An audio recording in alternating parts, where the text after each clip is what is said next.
And welcome to another exciting episode of the Comic Book Chronicles.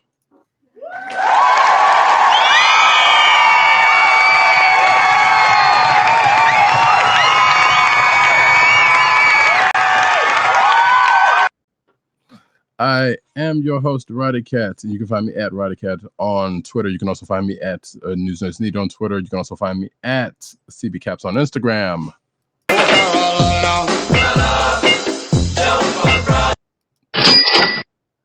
And the man providing that jaunty little number is our man in Brooklyn, one agent_70 on Twitter and Instagram. What's up, everybody? Sorry for the late start. The office kept me busy today, so this is more appropriate tonight. No sleep till Brooklyn!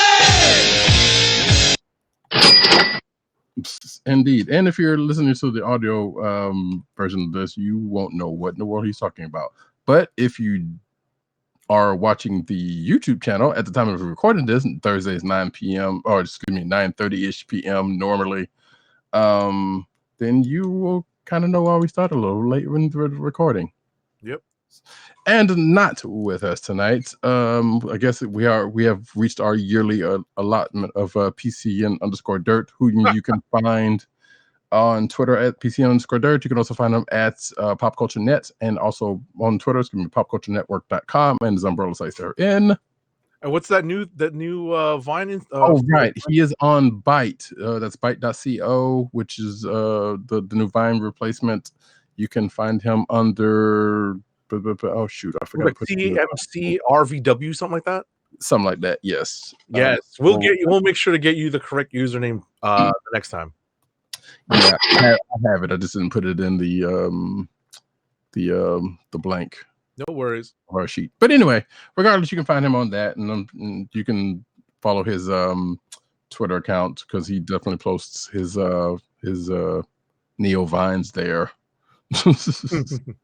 And not also with us tonight is the Osiris of this ish. One, Tim DOGG98 on Twitter. You can also find him on CB Chron on Twitter, which is the Comic Book Chronicles Twitter account. You can also find him at The Click Nation and theclicknation.com. Hopefully, we will be putting these shows back on there, which I need to talk to him about. That's the KLIQNATION. And also, you can find him over at Comic Book Resources, where he's over there writing his face off. They are keeping him busy. This is true. Some of that is also him because he's been pushing out a lot of stuff I've seen lately, which is great, you know. Absolutely. So we are proud of the dude for sure. You can find this here podcast on the Cold Slither Podcast Network, CSPN.us. Do it today. Exactly. You can also find us at your podcast perusal place of choice, and that is Google Play, Apple iTunes, aka Apple Podcast. Mine, that is a big iPad there. Oh, sorry. No, you're good. I just noticed that. I was like, wow, that's a big joint. It's the Big Pro because that's what makes it easy to. The 12.9. Okay. Yeah. See, I was like, if I'm gonna read, I'm gonna get like the mini because it's just too small. Well, I mean, if you're just reading, like you have alternate uses for it, like you could do art on that, right? So that's that makes sense. Anyway, this is not a yeah, we're not plugging. Yeah. This is not a sponsor. Not an iPad promotion. Not right? It's not sponsored. It's not sponsored content. However, Apple, if you want to give us an iPad or 2 or 3 or 5, yes, you know, I could use a new MacBook Pro. I mean, I could use with the new keyboard. I mean, I'm more of an Android guy, but I could be swayed to get another iPod Mini. So there you go. Anyway, but anyway, like I said, you could also find us at Spotify, where you can find this, and also the Cold Slither Podcast Network's SoundCloud page. And with that, we will start off with the books of the week. You know what? Just thought about it. We should have started off with a different book, but the one we got on hand is good enough. And that is X-Men plus Fantastic Four #1, which just came out this week. Yeah. So this is, I want to say, not to be reductionary, but this is kind of a rehash of the Fantastic Four versus X-Men miniseries from way back when. Right. We're talking about the 80s, folks. Exactly. So, which they've been doing a lot of lately. So that's not that's not, that's nothing new. But in the wake of the goings on in X-Men with Krakoa becoming a sovereign nation and everything else, there is a way ginned up that brings Franklin Richards, who is a mutant, into the fold, and which is still kind of weird though. So basically, the X folks are like, "Hey, Kitty, we're about to go and try to get Franklin Richards to come to Krakoa, and we need your help because you have a connection to him thanks to Fantastic Four versus X-Men." Where she was in a state right after. Matter of fact, this was after the Mutant Massacre. When she was hurt? Yeah. Okay. Because remember, she was hurt and she couldn't unphase. Right. And they were trying to find a solution, and they went to, and which is what kind of was the crux of Fantastic Four versus X-Men, because they were trying to get help into heaven, and they went to Reed Richards to help. Right. Which, as this story in here kind of points out, as smart as Reed Richards is, there are some people he couldn't very well help, and I think Kitty was partially one of them. And I can't remember how that resolved now that I think about it, but the other two cases being Ben Grimm and one Franklin Richards, his son, because I was thinking about that during the course of reading this, and Franklin sure enough brought that very thing up during the course of this issue. I'm like, boom. Because it makes sense. It's like, why is like one of the smartest men in the universe, but he couldn't do anything for these two people? And obviously, his son being a teenage son and being a little bit of a snit because he's a teenager, thinks a certain way about it. But Ben, even though, he's probably had those thoughts, tries to talk him down because that's his godson. But then, the X folks kind of come in and they have a let's say a chat in the way that normally ends up happening. And what ends up happening is a fight, which ends up happening, by the way, in the same place that the X-Men and the Fantastic Four met in the Hoxpox, which makes sense because that's where our gate is. Right. So, but I thought that was, I don't know. I mean, despite it being obvious, I thought it was a nice touch. Right. Well, let me follow up on that first. One, this story is written by Chip Zdarsky with art by Terry Dodson, inked by Rachel Dodson, and colors by Laura Martin. Dexter Vines and Carl Story did an ink assist on this, and letters by VC's Joe Caramagna. I wanted to mention a story about Dexter Vines later in the. Yes, exactly. That's exactly why I mentioned Dexter as well in this. I wanted to mention that this was a direct follow-up to a moment in Hoxpox involving the Fantastic Four and the X-Men. So this was teased, and this is the payoff. So for those of you who read Hoxpox and were eagerly awaiting this, like myself, I'm glad to see it come about. So just to, I guess, kind of wrap what happens in the book, as you mentioned, Reed, Franklin and Franklin kind of comes to the conclusion that he wants to go to Krakoa and tries, but Reed does something that really alienates him, and as a result causes some tween-age rebellion, which he already had. Right. But some more tween-age rebellion involving Valeria Richards. Right. So that leads to some at-sea hijinks. When I say at sea, you can kind of figure out what that means when it comes to the current status of the X-Men's. Right. We actually even talk about the next book. Right. So, but just like you said, to wrap it up, we get a last page appearance by an unsurprising guest. Right. So it's a pretty, in one sense, there was a little bit of a fake out in terms of who that surprise guest would be, given I would say a perceived fake out, because while we thought Right, just given some of the art, making you any know? sense. Yeah, Right, just given some of the art, but at the sure. same time, we kind of quickly discovered that, yeah, that's probably who it should be. So, Right. it was a pretty satisfying issue. I really liked the Dotson's art on this. It was expressive. Mhm. It's interesting to see, uh, the parenting dynamic, that Reed and Sue have developed over their children in this, in this brave new world, with, with their kids kind of growing up faster than we thought they would, Hmm. because of their adventures in space and whatnot, so Well, that and it's been like 50 years, but sure. oh, I mean, come on, Well, I'm just saying, I'm still used to seeing Franklin in a little T-shirt with a 4.5 on it, so that's what I'm saying. Like that's been since the 80s since that was the case. Like he had to grow up at some point. right. But at the same time, I also agree with what with you on that, because it's like, yeah, it's like to see this point here now after what we have seen him, especially in his younger days, Right.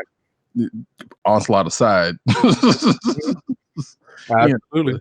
yeah, it's a lot. Like, well, but oh yeah, and by the way, there's a part of that. If you were not familiar with part of it, Franklin is also is a mutant, but also his powers are failing, which brought about, which I don't think we mentioned that part. Right. I mean, depending on which story you decide to follow, he may be one of the most powerful beings in the entire universe, or what was, or was, right. So we'll see how all that decides to play itself out. yeah, regardless if that ends up bearing out some kind of way, and during the course of the story, then I guess we will see. I don't know if I'm kind of curious if they're actually going to do that, because it figured like he was a little OP, even as a kid. But That's a video game term that I think you need to define for our audience. overpowered. There you go. So, but that being the case, like I said, the fact that his powers have been waning, since their adventures been going on. Secret Wars. Yeah, I feel like I could imagine it's going to come down to another mental block again. I don't know why I feel like we're that way, but because you remember in his younger days, he had to impose. There were mental blocks imposed on him to keep his powers in check, because he he had the potential of running amok even then. Right. And so they imposed mental blocks, and I feel like that might have something to do with it. Now we don't know. But regardless, for some reason, his powers are not regenerating like they should have in a person being. And of course, being that Zdarsky wrote Marvel 2-in-1, which brought in the fact that there is a god power, quote unquote, that all superheroes, or specifically the Fantastic Four, being all powered similarly shared. Some of that kind of comes into play here. Like I said, Zdarsky wrote that, so I assume we're going to get a little bit more on that as the story goes on, or maybe not. We don't know. Right. That was interesting to see the Rock No Cool reference. Mm-hmm. But again, makes sense. I'm like, yeah, that was Zdarsky's thing, so that was like, I'm surprised he didn't actually show up. Honestly, but Isn't it she? Huh? She, right? She's still around. Yeah, that's what I mean. All right. Yeah, she's still around. I'm not sure what she's doing, because I know the last time we saw her was somewhere in between the Fantastic Four starting and the end of Marvel 2-in-1. Right. So I'm not sure. All righty. But regardless, so yeah, it was a pretty good first issue. We will see how this bears out. Actually, wait, is this a 4-issue? Wait, I don't know. Does it say? Let me see. It should say here. No, it doesn't. Oh wait, actually, maybe it does. You checking the indicia? I'm checking the issue. Yeah. No, I mean the indicia at the bottom, like in the bottom of the credits. Yeah, and I don't see. It says number 1. Yeah, it does. So anyway, it doesn't matter. I'll check elsewhere in a little bit. Oops. But regardless, that was that. So we can go on to, while I'm looking that up, into our next book, which, hell, we got 2 ways to go, to be honest. We could go with Who Shows Up. Well, you didn't read that one, so no, we can't. So we'll go on to Marauders number 7. Alrighty. Because yeah, And even if it had gone the other way, it would have given away who who showed up at the end of that issue. I got you. So, Marauders number 7, take it. So I'm scrolling to get to where we are. So the cover kind of gives away what happens in this issue, because it is the long-awaited return of a character who at one point was very central to several storylines in the X-Men in the early 80s. I am referring to Callisto.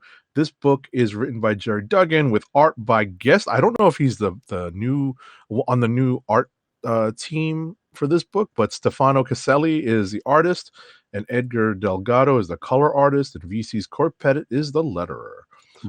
So we get Callisto coming back into the fold of the X-Men universe.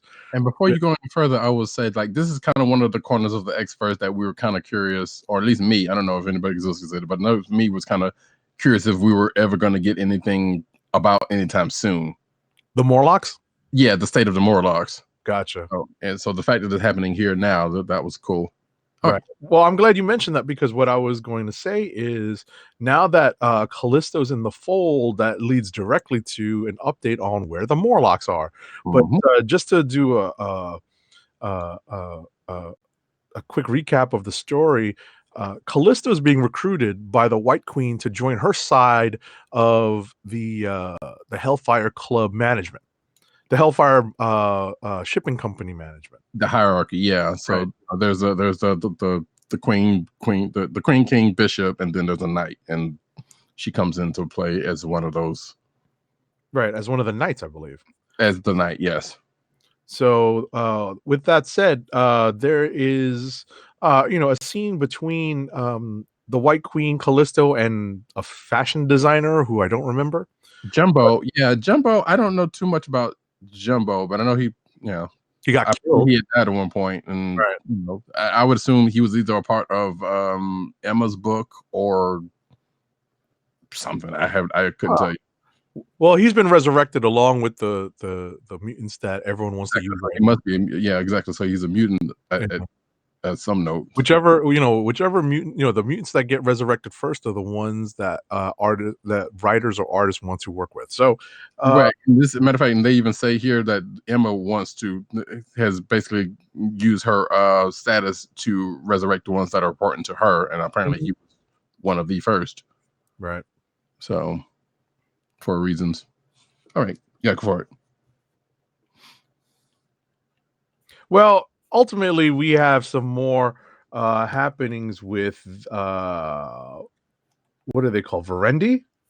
Yes. Right. The rogue former the rogue human the rogue humans who are former members of the Hellfire Club, and they are on they continue to do their level best to try to disrupt what's happening on Krakoa, and it looks like they are working with the Russians, who out of from somewhere were able to mass produce their mutant power blocking technology, and they're looking to make it smaller. I suspect we will find that out, if not here, somewhere in X-Force or something. Between this book or X-Force, we'll probably find out what, that pretty soon, because they wouldn't have brought that up for no reason. More likely probably here, though, since they're making it a thing here. Right. But, yeah. Right. So there's a few sort of vignettes at the end of the book that bring us up to speed on on developments that have been going on in stories past. So the first thing is Sebastian Shaw seems to be doing his best to try to disrupt things and disrupt what the White Queen is trying to do. We also find out that a character who we thought lost has apparently been found. Or still maybe lost, but we still don't know what's happened to the person that's usually with them.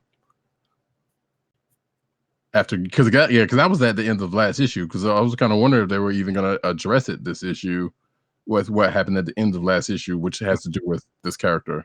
Right.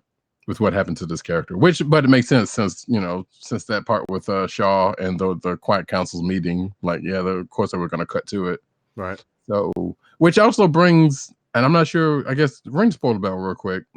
Spoiler bell incoming. So we're talking about Lockheed, which is Kate's pet dragon or friend. I don't know if she's necessarily calls him a pet anymore, but right.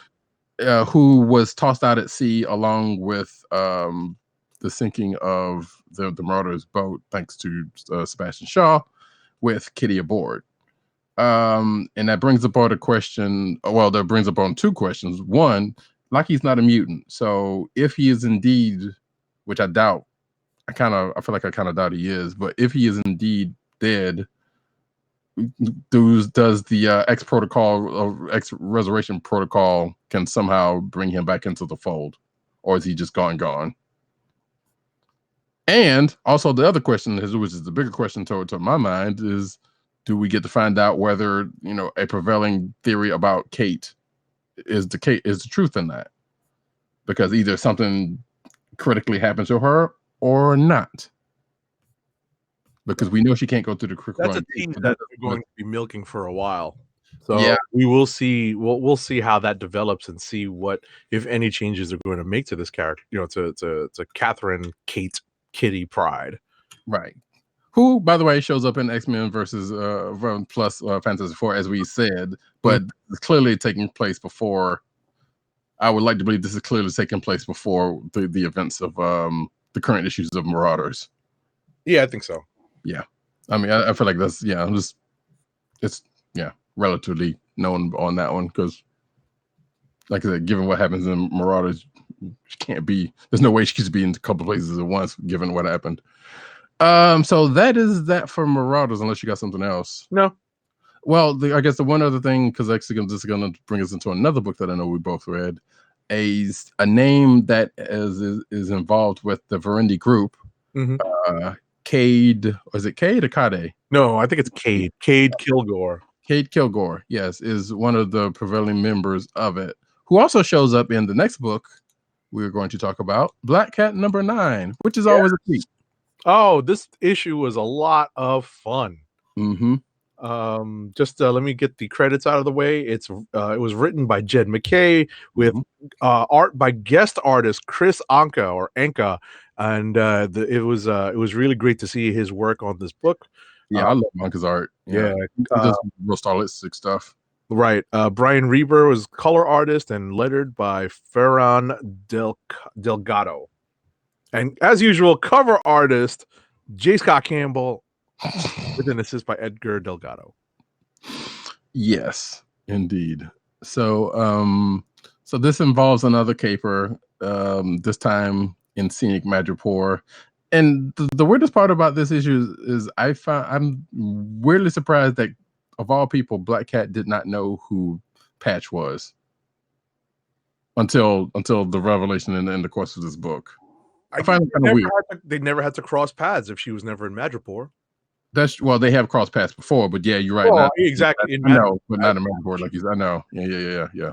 That's true, but it's still kind of even Deadpool's like, ha, no spoilers, which kind of should have been not necessarily a giveaway, which kind of should have, Well, I couldn't remember the name of the character who was the owner of the Princess Bar, who's in this montage page. Right. I need to look her up. Isn't that Tiger? No, the little short lady. So wait, so there was a Black Widow. Well, no. I'm talking about. Hold on, I'm just googling it now because I'm cheating. Right. Well, no, I'm just thinking because Tiger showed up in Madripoor in the last. Seraph is her name. Okay, so Tiger showed up in Black Widow's last miniseries in Madripoor, and I think they met at the Princess Bar, or the Princess Bar was referenced. As a matter of fact, it's just not saying that she was owner of it, but I know it was referenced there, so that's made me think of that. But anyway. Right, Seraph. I think it might be Seraph or Seraph. I'm not sure how that's pronounced. I don't know.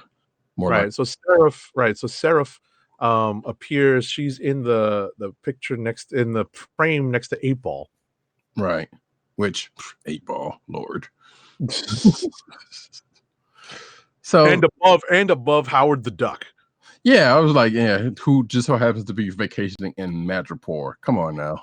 So is Silver Sable and Taskmaster. Okay, but those two those make more sense. Like Taskmaster was the sheriff of Madripoor at one point in time.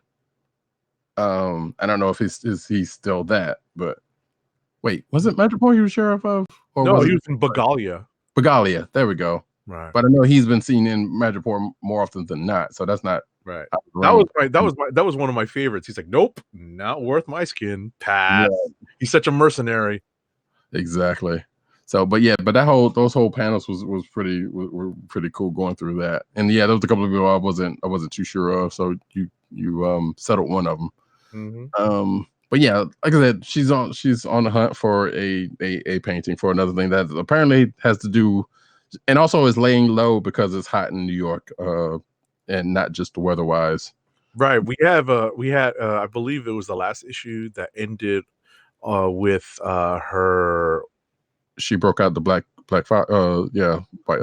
She broke out. No, but if I'm not mistaken, Odessa Drake struck back at her. Right. She blew up headquarters. Yeah. Exactly. So, so this is sort of a side mission, but it's not. It's just it's a real away mission for her because she leaves the confines of New York. Right. Yeah, she was basically going to end up doing this anyway, but since it's hot in New York, she might as well get this out of the way kind of situation. Right. And she ends up finding out who Patch is. Oh, geez, not again. Oh, no. Right. So she finds out who Patch is because Patch himself, a.k.a. James Howlett, a.k.a. Logan, a.k.a. Wolverine. Exactly. Just so happens to show up in Patch's attire, which I'm sitting here like, doesn't he have enough going on with Krakoa to keep this alias up? But apparently not. He's just like, hey, I'm not here on Krakoan business. This is personal. Exactly. And apparently an eye patch, just like glasses, is a good enough disguise as any. Because let's face it, there's not too many times you would see a guy like Wolverine, especially with his hair, and not be, conspicuous. His hair, his build. Exactly. Come on. So, the fact that it kind of just like, no, it just kept up all this time. So needless to say that, Felicia and he go on this nice little caper that has to do with one Cade Kilgore again.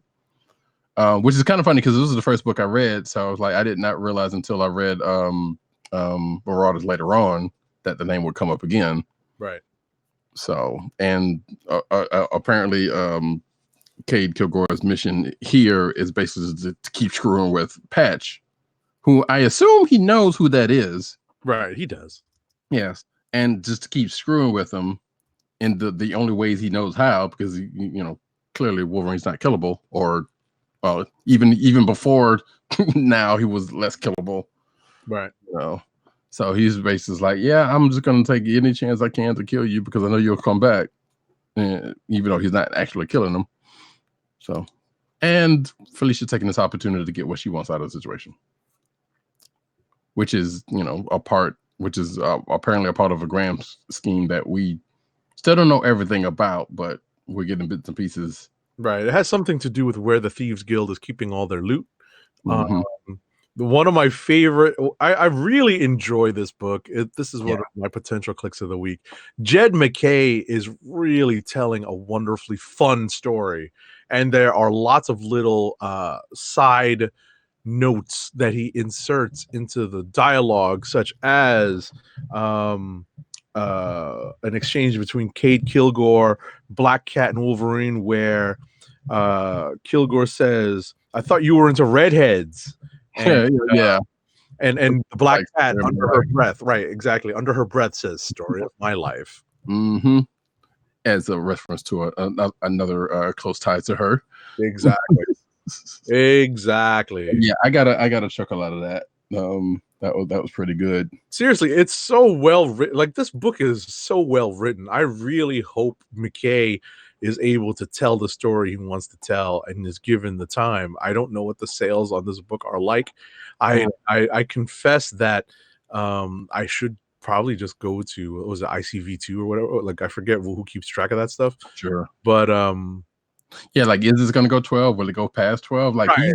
he's done surprisingly enough that some would argue that it's a surprise that it's gone on this long, but at the same time, it's been keeping interesting enough that you'd want to see more and more what's going, like, it has legs more than you would think it did. Absolutely. So, I hope this kind of keeps going as long as it's feasible, as long as it doesn't get like too long in the tooth, which it doesn't seem to be doing so far. Right. I think there are still plenty of heists to be had and plenty of stories to tell. But I'm also thinking this is probably going to end at 12 for some stupid reason. Although normally it's issue 9, we would see, hey, we would get to the bigger picture before now. So I can't say that that's necessarily true either. Excuse me. Right. We shall see. We shall see. But to end it all off, Felicia ends up taking off with something that's going to get her closer to her goal. And apparently Logan is along for the ride.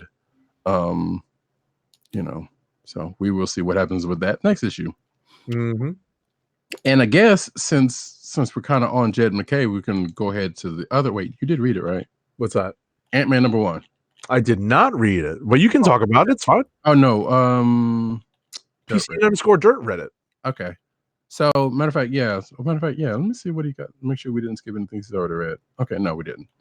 So I'll just briefly talk about Ant-Man #1, and probably we'll pick up like one more, and then we'll go to rapid fire. All right.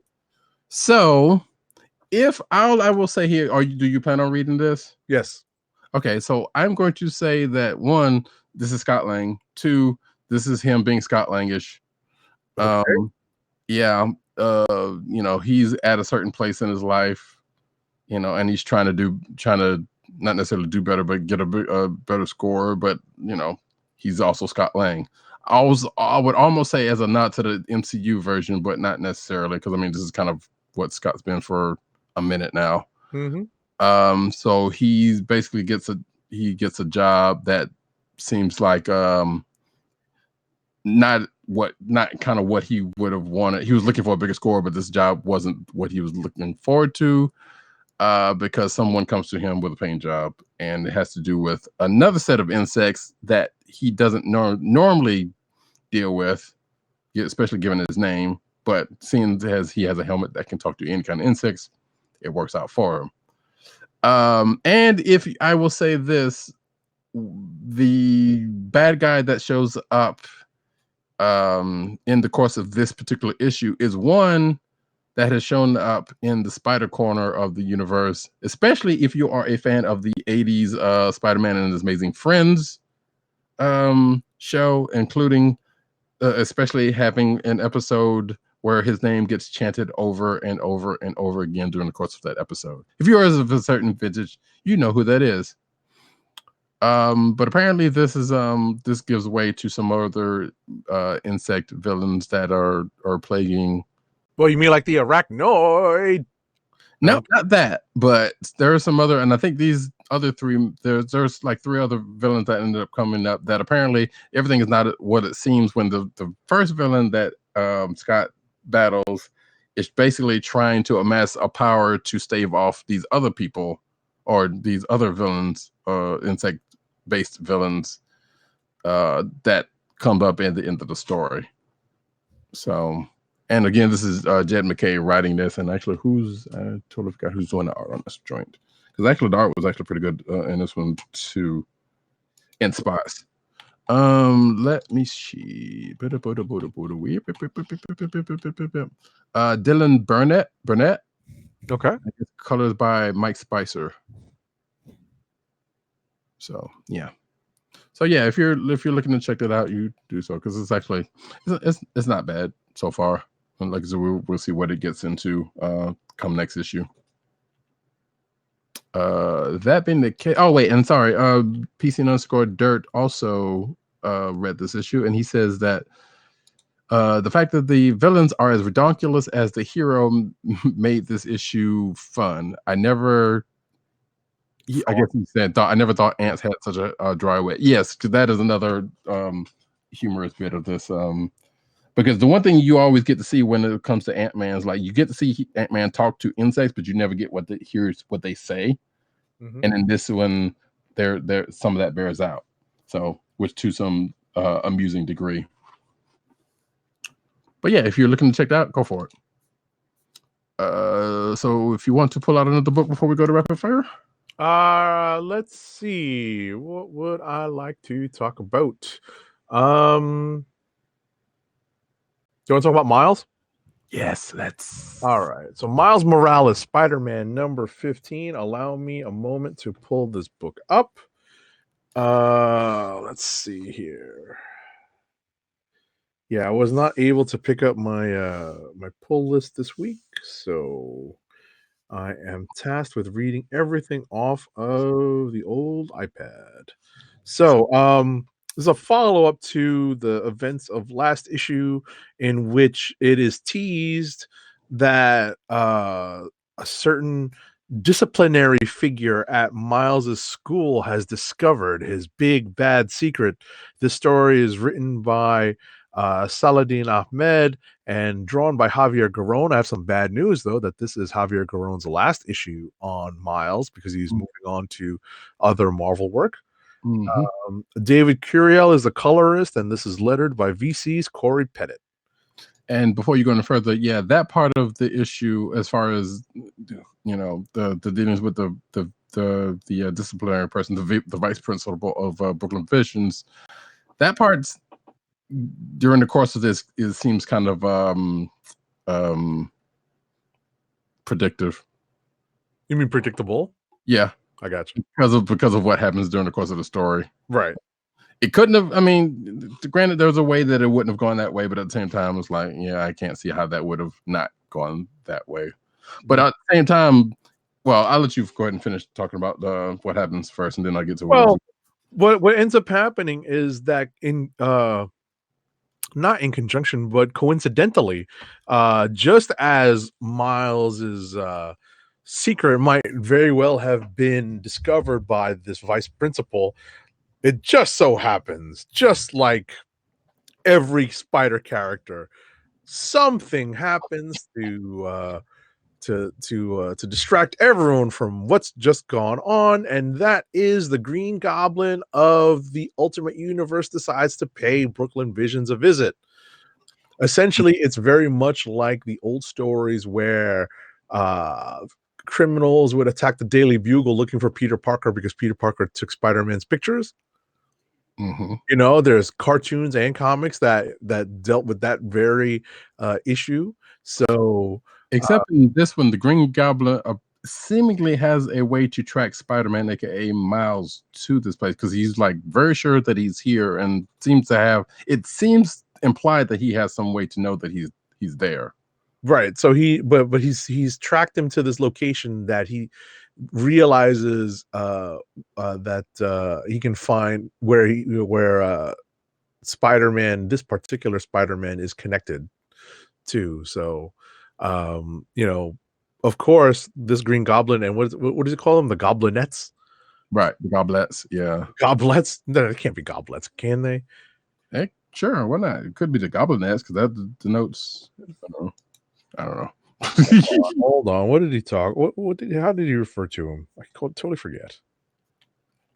I'm just like taking a look. Goblinoids. Goblinoids, okay. They're goblinoids. So the Green Goblin has apparently created a goblin-like henchman to do his dirty work. Ultimate Green Goblin. We have to make that. Oh yes, we do have to make that distinction. I mean, at some point, I would hope that they create a new identity for this character. I would think, but who knows how long this is going to be? This is going to be a thing because he's been touching on Ultimate stuff in the last couple of issues with this, and we don't know where it's going. But So and no pun intended, ultimately, I said. No pun intended. Ultimately, we have the students of Brooklyn Visions Academy step up, trying to defend their school, which provides a distraction for Miles to jump into action. Although, so and just to kind of to get rid of it, so Miles jumps into action. The school gets trashed in the process of Ultimate Green Goblins in his fight, and ultimately, Miles wins out, and the Ultimate Green Goblin kind of hobbles away to fight another day. Now, before this happened, and what you alluded to before it all went down, Miles was being confronted by the VP of his school, the vice principal of his school, with his with Miles's lost journal. Now, it wasn't necessarily known at the time whether he had read it, but you could kind of infer that maybe he could have or could not have.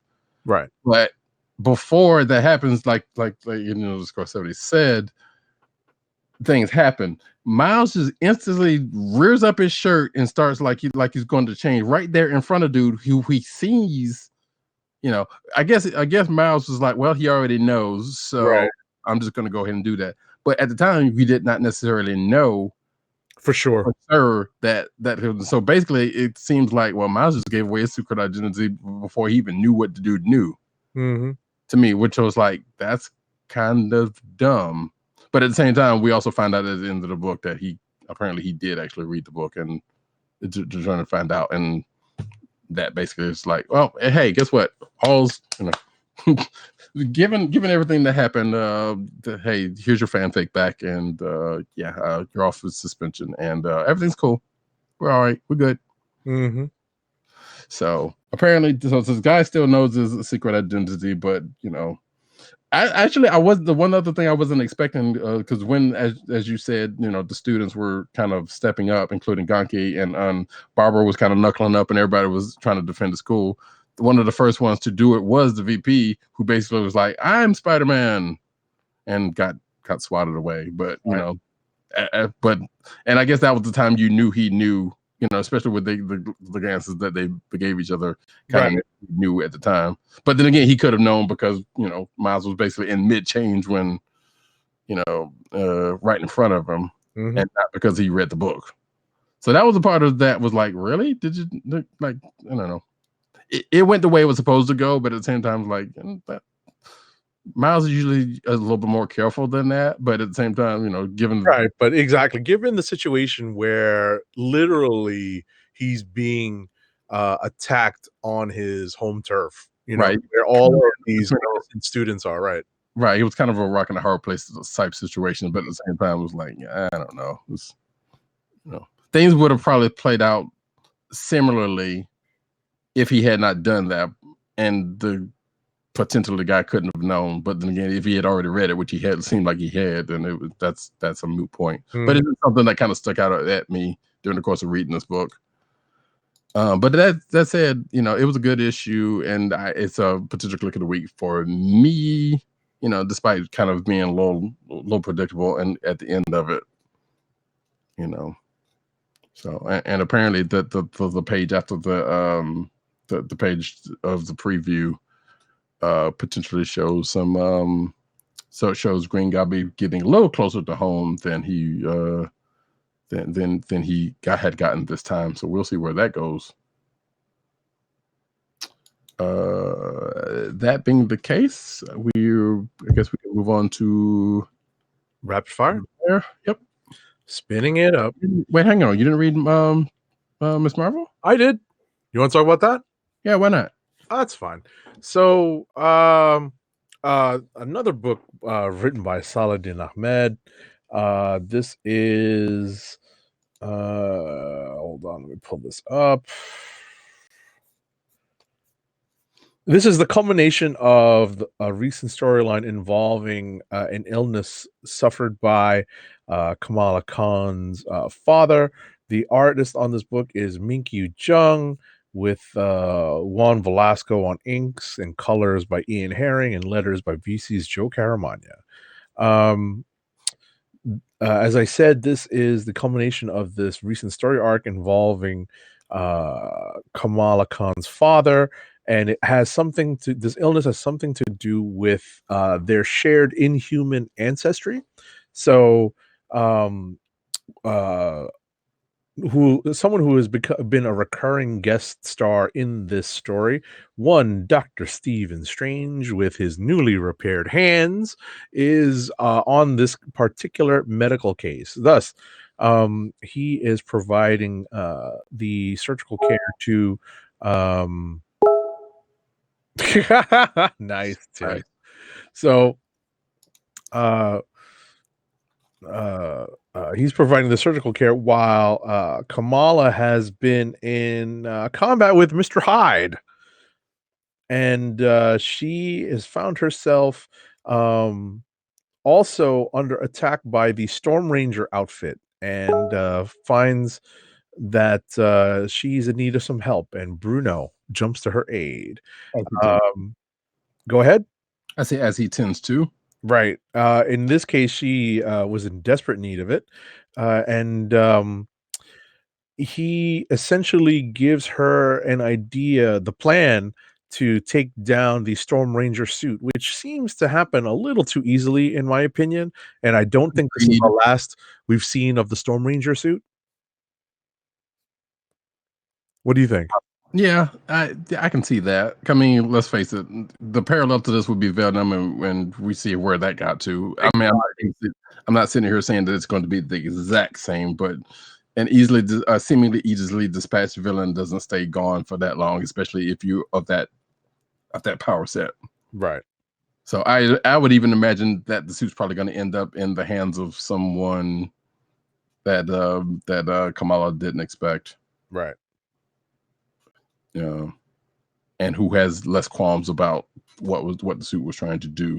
Right. But then again, that suit would also have to do with that suit. It would also have to be somebody of Inhuman and or Kree ancestry too. So I don't know how likely that part is. Right. I really liked this issue. I really liked the fact that Kamala found herself torn. Her duties as a hero unfortunately trumped or overrode her desires, and those things have consequences. So, which is kind of expected. Like we've seen it in Spidey, we've seen it, and exactly. we've seen it in a few different places. No, but what I was going to say, it's a theme not just for. It's more of a theme for the heroes that have something to lose, right? And and the sacrifices that they make when they choose to help the people who need it most. So it's always a choice between who needs it more. So who needs that help more? And it's always a difficult one to make. And it's the ones closest to home are the ones that not necessarily suffer, but seems to catch the who tend to fall behind, or fall lower on the priority list, which I'm kind of curious about something, because the resolution to this has something to do with Kamala having to give blood to her dad. Not much, but enough, because he is also of Inhuman descent, but his genes was not activated, because he's dormant genes. Right. Or so he didn't get any powers. But I'm kind of curious as to the fact that it's going to be a She-Hulk situation. I kind of wonder, like, is he going to get like granted, they said at the end, it was like, yeah, he's got some difficulties right now, but at the same time, it's like, well, once those cells start reactivating again, I wonder if he's going to end up getting some sort of powers or something. Right. I had the same exact thought. So I wonder, and I thought it had something to do with, which we know otherwise, had something to do with the new hero that is coming next issue, but it doesn't, because they've already said who that person is, and it's not her dad. So, but I suspect that feels like a plot line that's got to be something's got to come out of that one. Sure, but we will see if that is the case. So now we go to rapid fire. I'm gonna spin it up.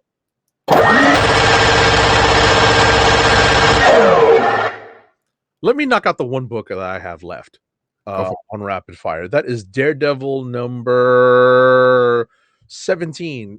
So at the end of last issue, Elektra and Daredevil had basically looted the Stronwyn companies of billions of dollars. She kept $1 billion for herself and made sure that several businesses in and around Hell's Kitchen that support the needy, that support the poor, that support the homeless, and residents within Hell's Kitchen all got money to help them out, since the Stronwin's kind of a really dispassionate financial based villain that have been developed in this run on Daredevil. Basically, they were doing stuff not because they had any real evil intent other than to strengthen their portfolio. This hits me a little bit close to home because I deal with people like this all the time. And Daredevil is trying his level best to not jump immediately back into the Daredevil mode, which is fighting until his knuckles are bleeding and his ribs are hurting. Well, we got news on that later on in the show. Right. So at the end of the day, something does come up that will likely push him back into the superhero fold once more. And that's it for me. In fact, I say that, and I need to see if I actually did pull that article. I can do PCN_dirts while you're working on that.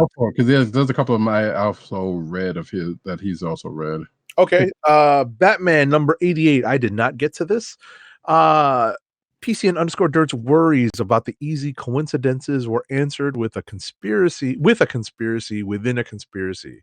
He's actually liking this story a lot. I was not a fan of this story up until now. I will look at this month's chapter in the story and I will see if I want to jump back in. Justice League number 40. This is the direct aftermath of Snyder's crazy run. I also read this. Do you want to talk about it, and then I'll just read his notes? Sure. Basically, so after the events of last issue. By the way, this has nothing to do with the events of last issue, so don't even worry about that. Right. That's going to get taken care of someplace else. So basically, there's a new creative team and a new storyline in which the Decamite. It seems like the Dexamites, under a new type of leadership, are planning leadership of the Eradicator. Those of a certain vintage of would know that name from, if any place else, the Reign of the Superman. Right. Is coming to Earth, and one ex-Lantern Dexamite kind of came to Earth to warn, but I guess messed with some issues in the meantime, or at least incoming rather.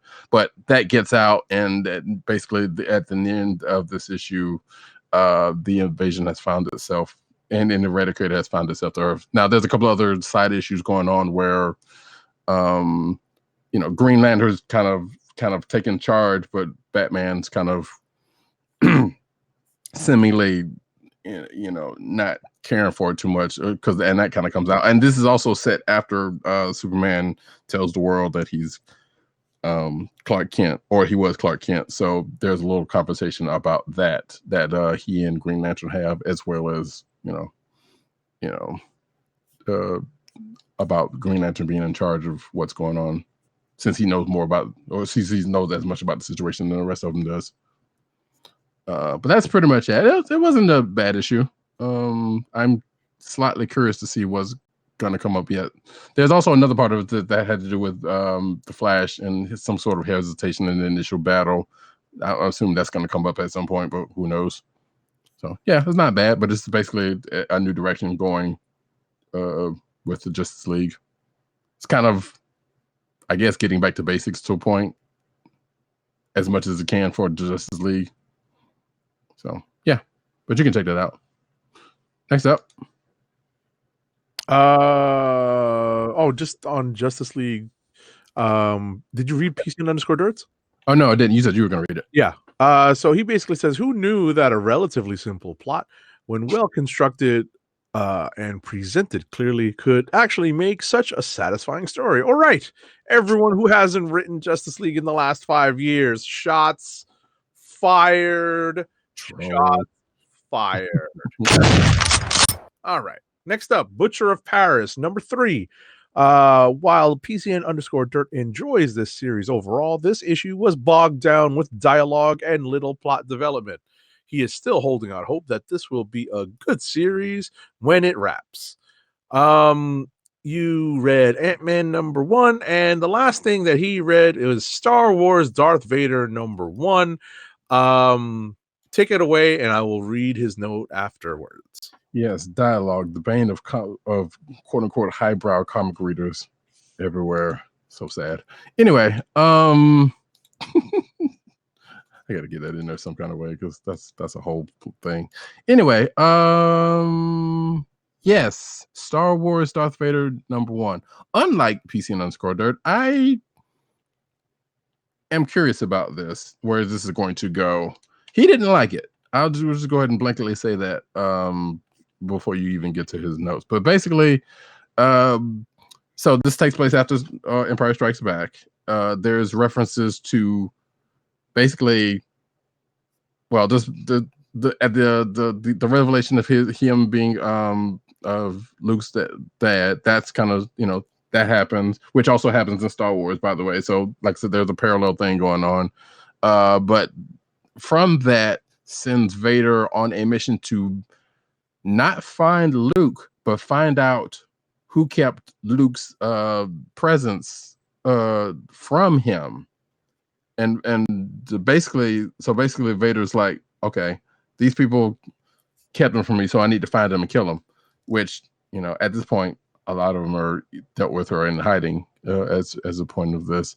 So we get a new droid that helps Vader in his mission. We get him going back to Tatooine, which is where the hunt starts, and of course that brings up a whole lot of memories. Most of prequel stuff gets referenced and or seen in the course of this, without spoiling too much for Agent 70. And at the end, someone comes back into, somebody shows up that you would not Somebody expect. seems to. I just scrolled. That's what I'm saying. So, yeah, someone seems to show up in seemingly physical form that you would not expect to see, and which I assume, without giving any other reason as to why Dirt didn't like it, you can go ahead and say what what he said about it. Dirt let out an audible sound of disgust on the final page reveal that scared the dog. He still has a bad taste in his mouth today. I think it's a big fake out, to be honest. I think some. Well, never mind. I'm not gonna put my own personal whatever's in here. I don't know. It probably is. I mean, it was not that bad. Like that's just that's just Dirt hyperbolic. Yes, hyperbolic being the operative word. Or there could be something more to it that we don't know, that we know but don't know. I'm not even going to go into that.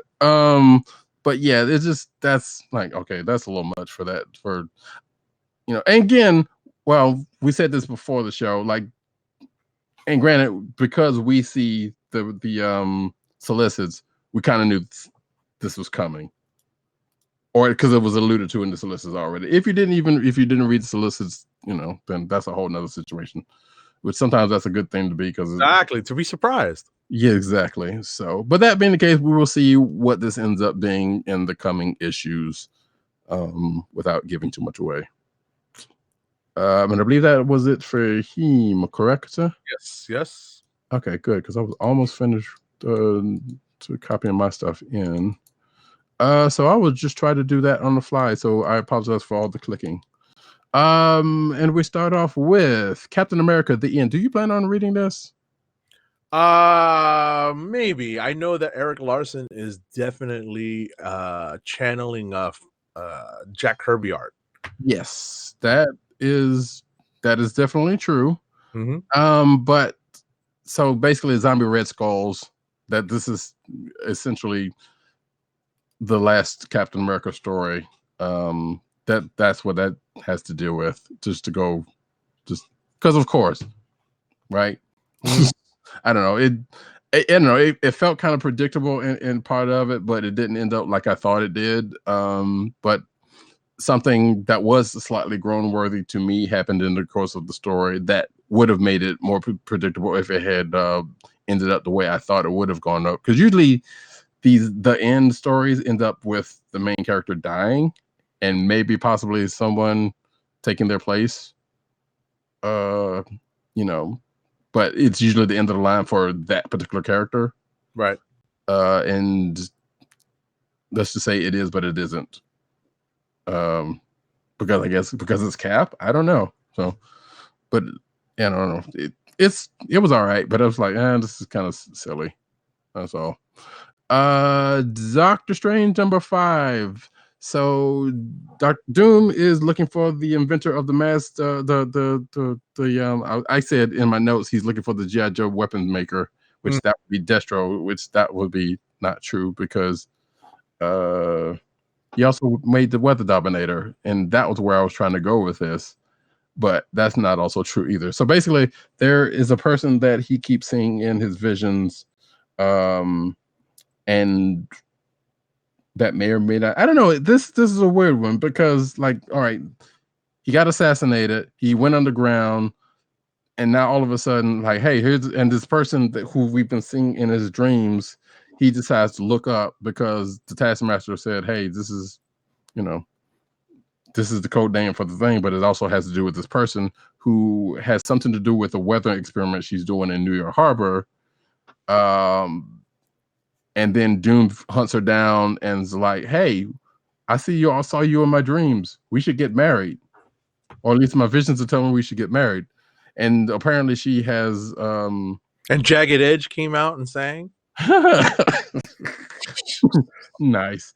Not quite. But I like that. That was pretty good. But apparently she's like, no, because you imprisoned my father back because he spoke out because of you invading Wakanda. And Doom was like, I guess I must be feeling humane if I didn't execute him for that. So and she was like, nah, I'm not marrying you. I'm going to leave. But then everybody who was hunting down Doom converges on him. And there's a big fight kind of happens. And then Kang pops in like 2 or 3 different times and somehow brought Victor his armor. So now he's back in his armor again and it's like, all right, I'm taking my shit back. So that is where we leave this particular issue. And I'm trying to remember, I think this is a 12-issue run. I'm not sure if that's the case or not. But regardless, I thought it was like if it's not 5, it's just 5 or 6, it's a 12-issue, I think it is. Mm-hmm. So where they're going to go from here, who knows? I guess I'm still along for the ride. Excuse me. Sword Master number 8. As per my notes, I say per anime, the Sword and Master start to figure each other out. Lin Lai is still clueless as to how, though, and now the main quest starts. Okay. Yeah, basically. I'm reading this, so I'm glad that you're still keeping up with it. Yeah, I mean, those books are like that Wave, Arrow, all of those. Excuse me, that one, Arrow. They're pretty quick reads. Mm-hmm. So I'm like, yeah, those out in like a minute or 2. Yondu number 5. This is the last issue of this miniseries.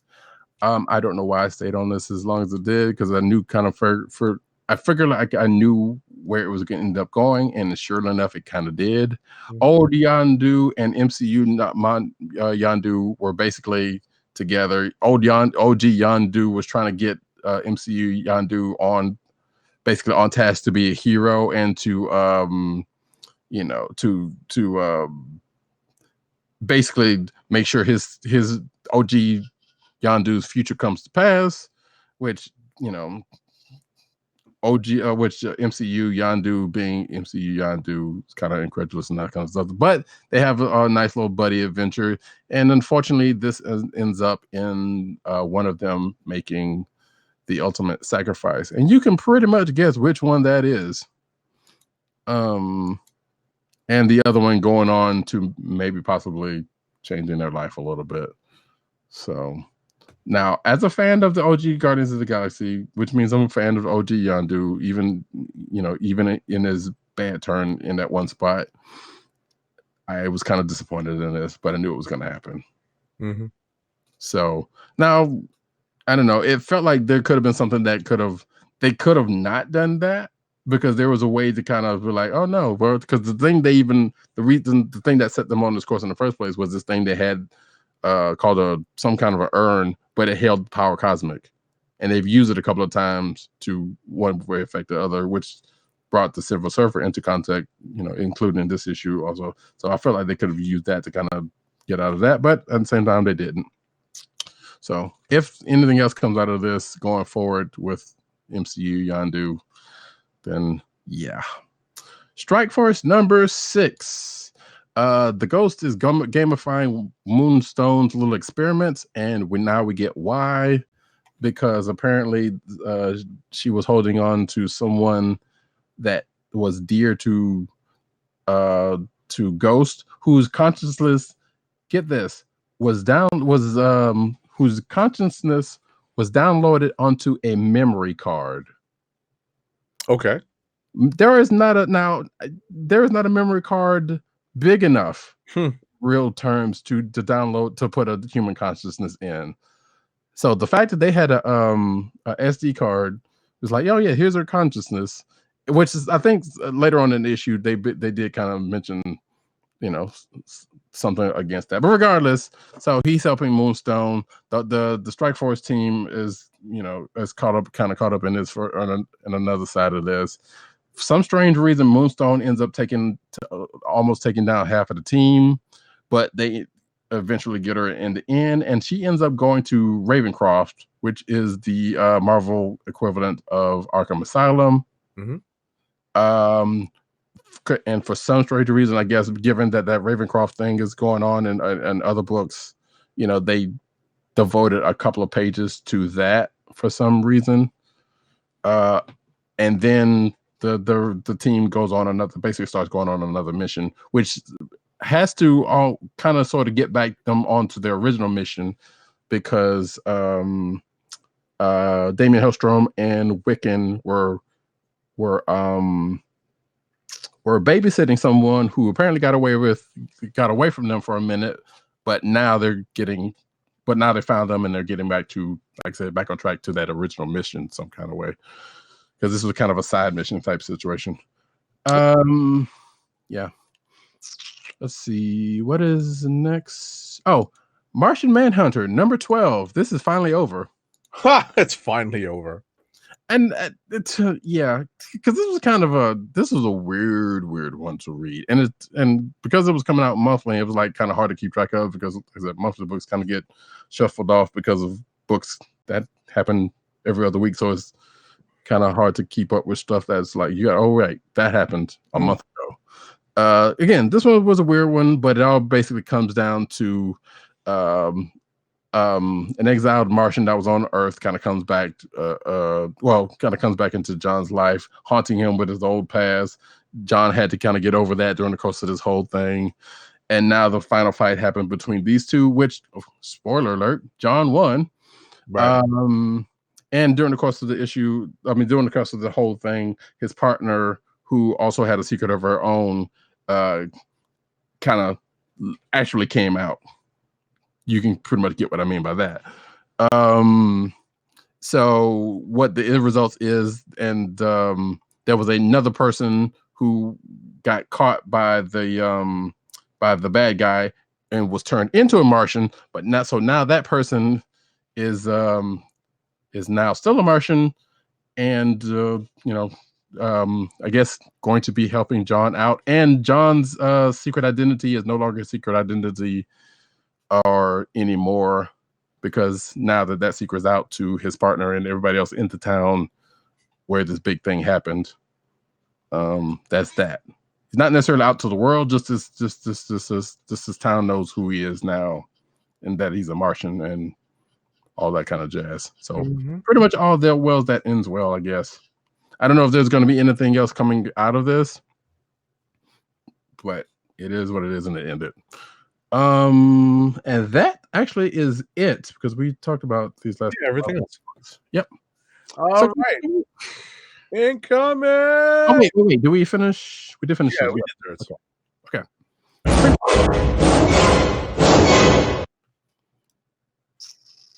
And we already have 2 from our illustrious cohorts. One of them would be PC_Dirt of Ant-Man #1. Surprise. Yes. And the other, which neither one of us ended up reading, Tim's pick was actually, I meant to read this, but I didn't have time to. It was Immortal Hulk Great Power #1, which was basically what if Spider-Man got Hulk powers or something like that. I can't remember. Yeah, I'm gonna make time to read it. Yeah, I'm a. There's a couple others I need to get to, but I plan to because I still Young Justice came out this week and I didn't get a chance to read that because I'm still kind of behind. There was something else I was going to read this week that I really want to get back to. Mighty Morphin Power Rangers Teenage Mutant Ninja Turtles #3 also came out this week, and I didn't get a chance to read that. And Lois Lane also came out, which I was going to read, but I was like, okay, that's going to take a minute because I'm also an issue behind on that one. All right, good. Which brings us to, do you already have yours? I am thinking about it. Well, I was trying to give you time. I am thinking about it. I think I am actually going to go with. I had a lot of fun reading Black Cat #9. I also had a lot of fun reading Miles Morales, Spider-Man #15. Same. And really between those two books this week, what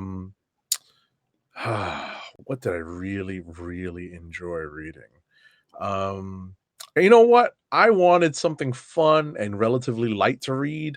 So Black Cat it is. Yeah, Black Cat it is. Black Cat, because that's just something that like I really enjoyed on the way home today. That's fair. Because if you've paid attention to this program for any length of time, especially in the last 9 months, let's just say, that is always a one we've enjoyed on this program. For myself, definitely those two are in the running. Also, actually, I don't know, Marauders was kind of all right, but X-Men versus Fantastic Four was a weirdly and intriguing one. Like it kind of like there was the past events, kind of played a little bit into this much, but at the same time, I don't know. I feel like I'm hoping there's going to be something meaningful come out of this one, unlike the original event, which was the first titled book. But and Black Cat was damn good, so I'm gonna go with X-Men plus Fantastic Four #1. Okay, cool. Yeah. And with that, we will go into the news section. But first, an ad read. Our first ad read of the night is for Funko.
And we start off with, come on, get in there.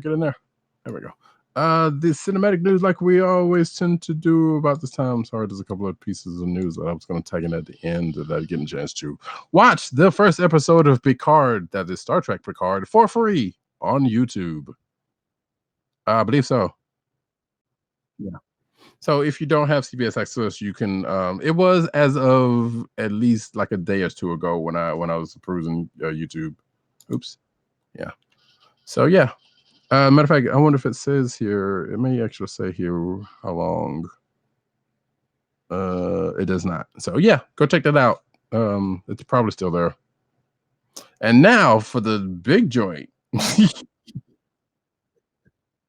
I know because we were talking about this ahead of so slight spoilers if you have not seen this, and I will Agent 70 take it away with yes.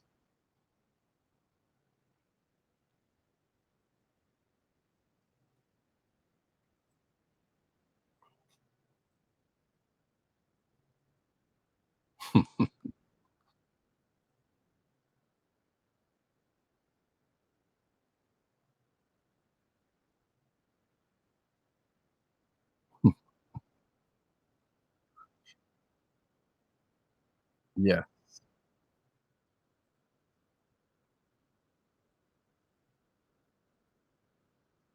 I mean, he's just a big meathead looking dude. That's not really yeah. I mean, he's a big meathead looking dude. That's not really and that no disrespect to Vin Diesel or either one of them, but but I'm just saying he's just a big dude. There's not I mean, you're right. You're absolutely right, but at the same time, oh, I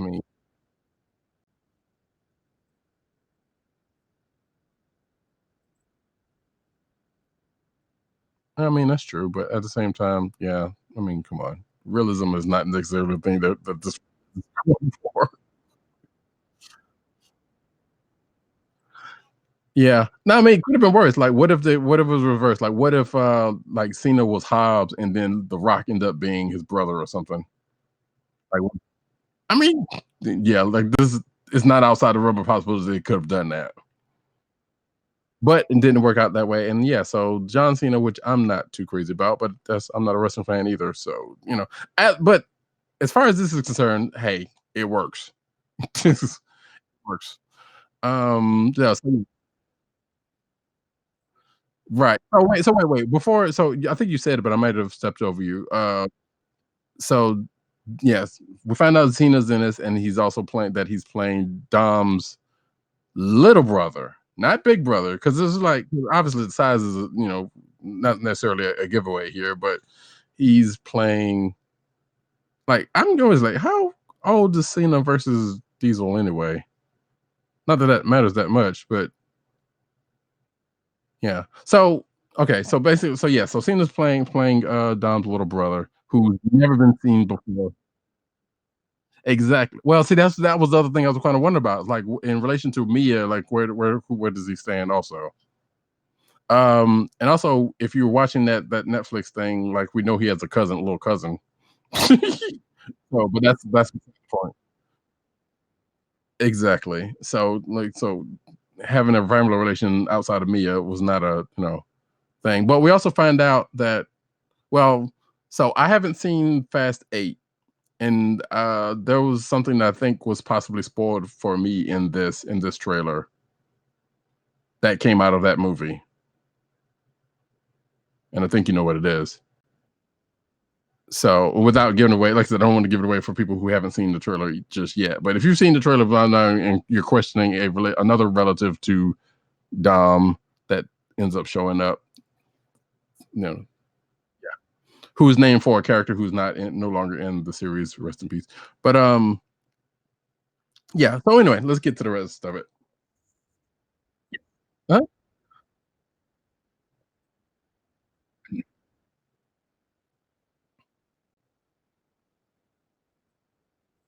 Mhm.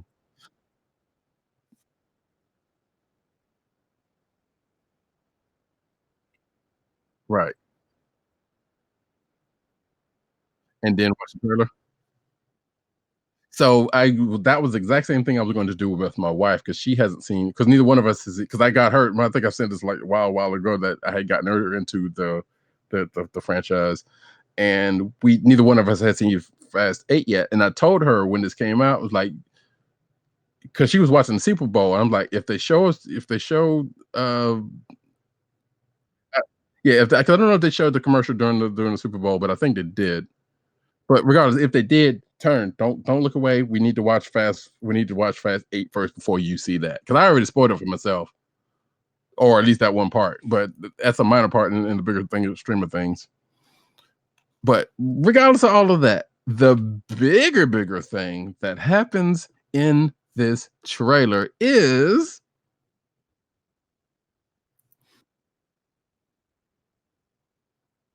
I think I watched it like 5, 6, yeah.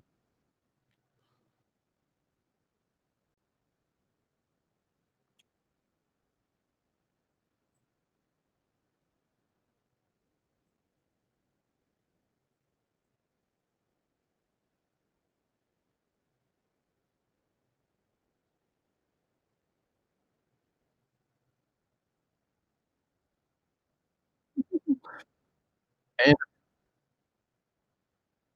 mm,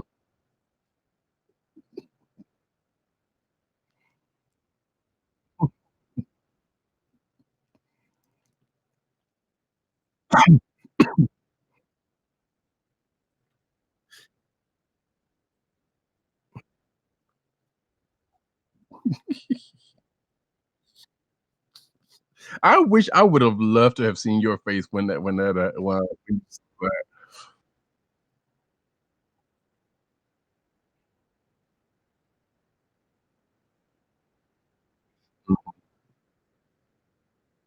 Oh, I know.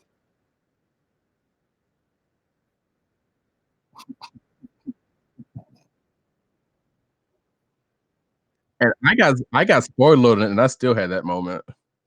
Like, mhm.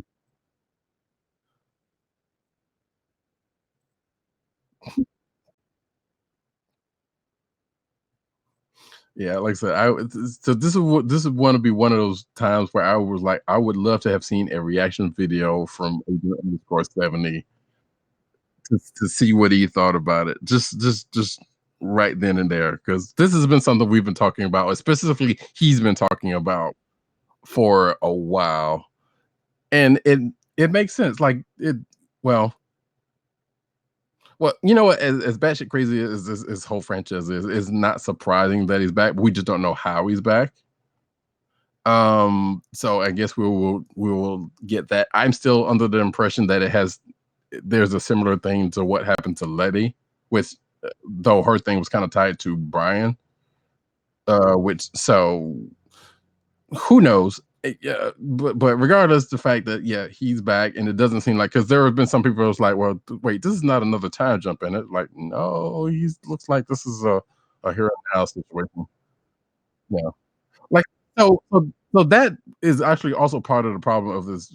Like, it's a good problem, but it's not. It's also a problem of this trailer, because if you think about it, even regardless even if it's not like Letty's, something like this kind of already happened before. Because like Letty spoiler alert, Letty quote unquote died, then she ends up coming back a couple of like now for Han, it kind of went reverse because he was kind of there, and then they flashed back, and then they brought it forward, and then the couple of movies later, he's now back.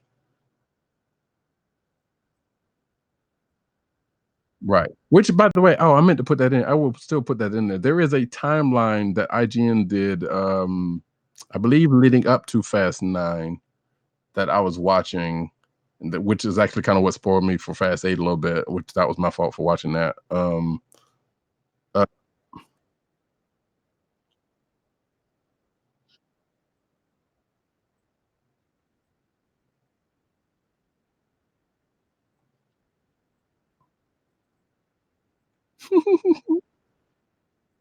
yeah, that's usually how that goes.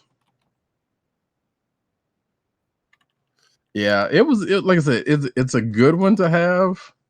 Yeah, okay, so this yeah, Fast and Furious movie timeline and chronological Who knew order living life from 2017. So it was up until Fast 8. But I will put that in the show notes in the clickbait section in case if anyone's interested in watching.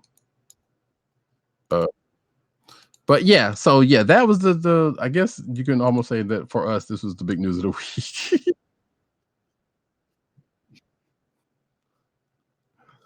Because like I was kind of late to the Fast and Furious franchise, like between 8 to 70, and I know Tim. Actually, yeah. Oh man, we should ask Tim, because I know he was. Um, he's probably asleep by now or whatever the case may be. We should ask him his what he thought about it. He might have even said something on Twitter. I don't know. Um, but yeah, I know there's a couple of people who were like, "Holy shit!"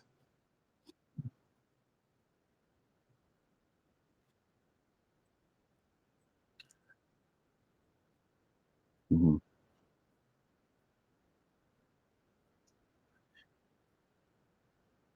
Yeah, the minute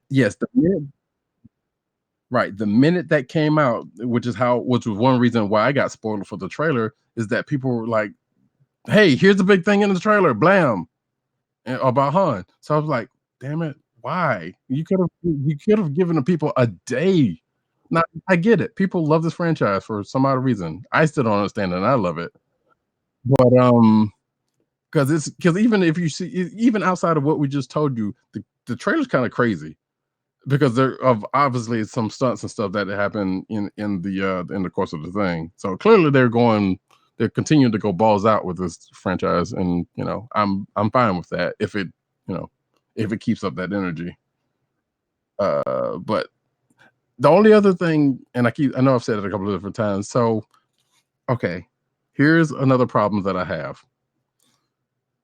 Okay, Letty came back. Cool. We now know Han's back. Cool.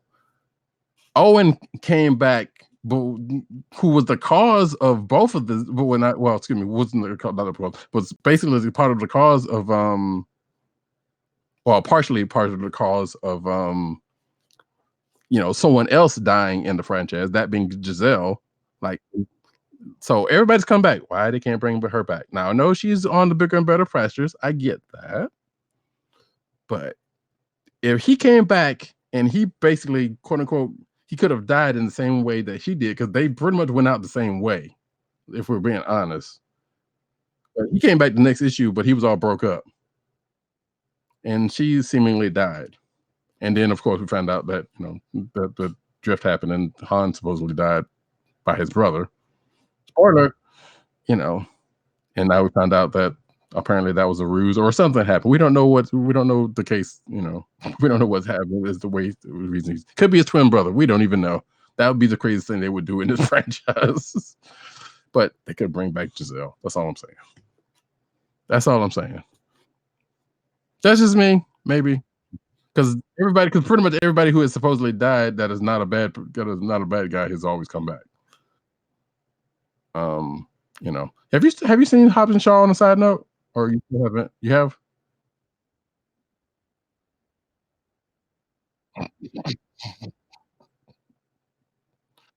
You didn't have to say that part, but that's fine. What do you think? Was I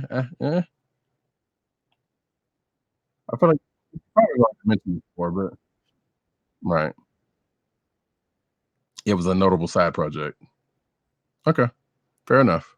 I still probably gonna end up watching it, and it doesn't lead into anything back into the series, does it? That we know of, yeah. That we know of, anyway.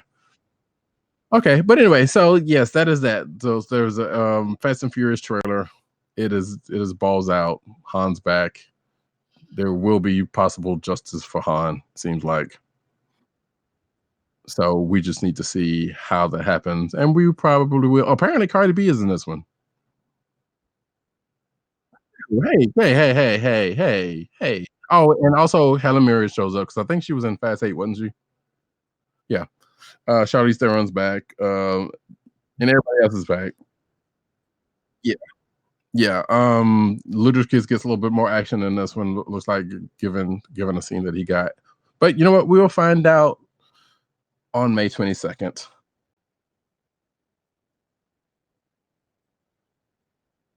I mean, they had been working on this for a minute because, yeah, there's been some off and on and on, whether this was actually going to happen or not. But there's been, especially from Diesel, there's been word of this kind of keep going on. You know, so it wasn't that crazy. So clearly, something's been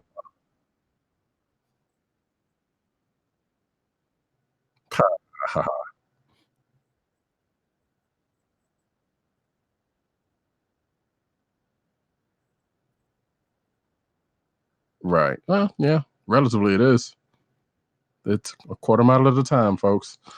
Um, But yeah, so to go past that one and to get to this next one, the Fast and Furious 9 director Justin Lin breaks down Han's return, John Cena twist, and this is it's a Entertainment Weekly article talking to Justin Lin about that trailer. Exactly, and the revelations therein. So yeah, if you hadn't checked it out, go check it out. But yeah, I'm sure. Okay, this is a little bit farther for us to be talking about this, but there will either be a treasure edition, and or we will be talking about it on the show one way or another. Despite the fact that it's not technically comic book reviews, but it might as well be, pretty much. So anyway, next up.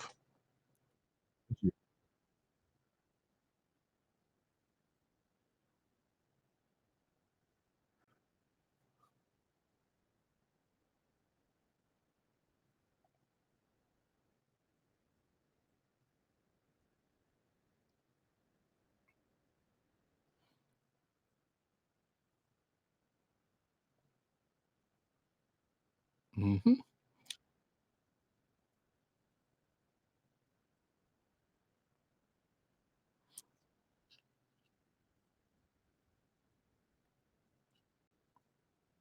Right, I believe, and it's not just this, but it's also like Falcon and Winter Soldier. If I saw the list, it was like WandaVision in December, um, Mandalorian in season 2 in November, and Falcon and Winter Soldier in October, or maybe flipping those two. I can't remember. But regardless, all of those are slated to be coming up at the end of the year.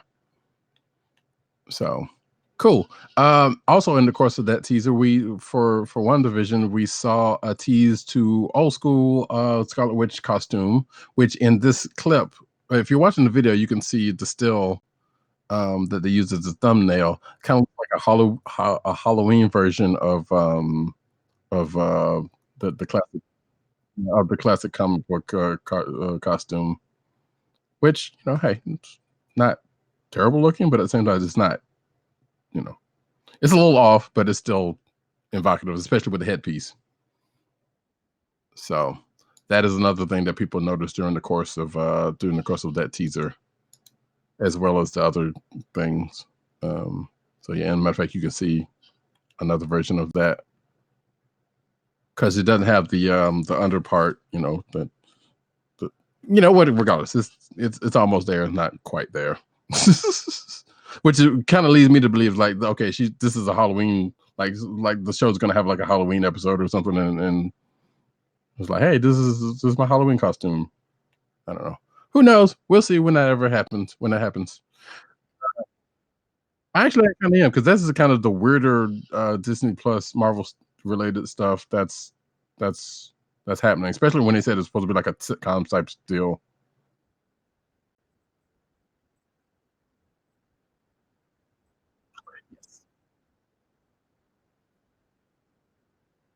Right, and maybe possibly also hopefully the original Vision and Scarlet Witch limited series from way back when.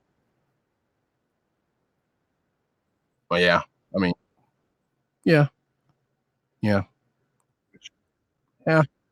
Moving right along.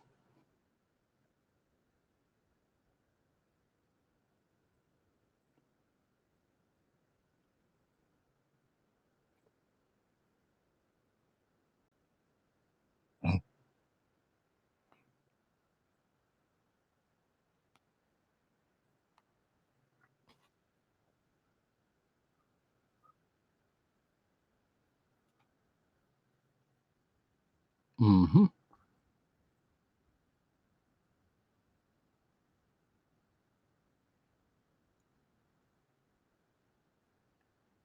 It may or may not have been confirmed that he's yeah, because I've seen a couple of more articles, but I don't know if I've seen anything confirmed. Yeah, it looks like because there are people like, yeah, he's gonna do it, but it's not necessarily been confirmed. But there's also the ones that we'd like to use, which are saying, hey, it was reported, which was. So I don't see any confirmation of that just yet. And I love how this article and someone else on Twitter was like, yes, the director of Spider-Man 3 is going to be the one, is potentially the one to set to direct the next Doctor Strange movie.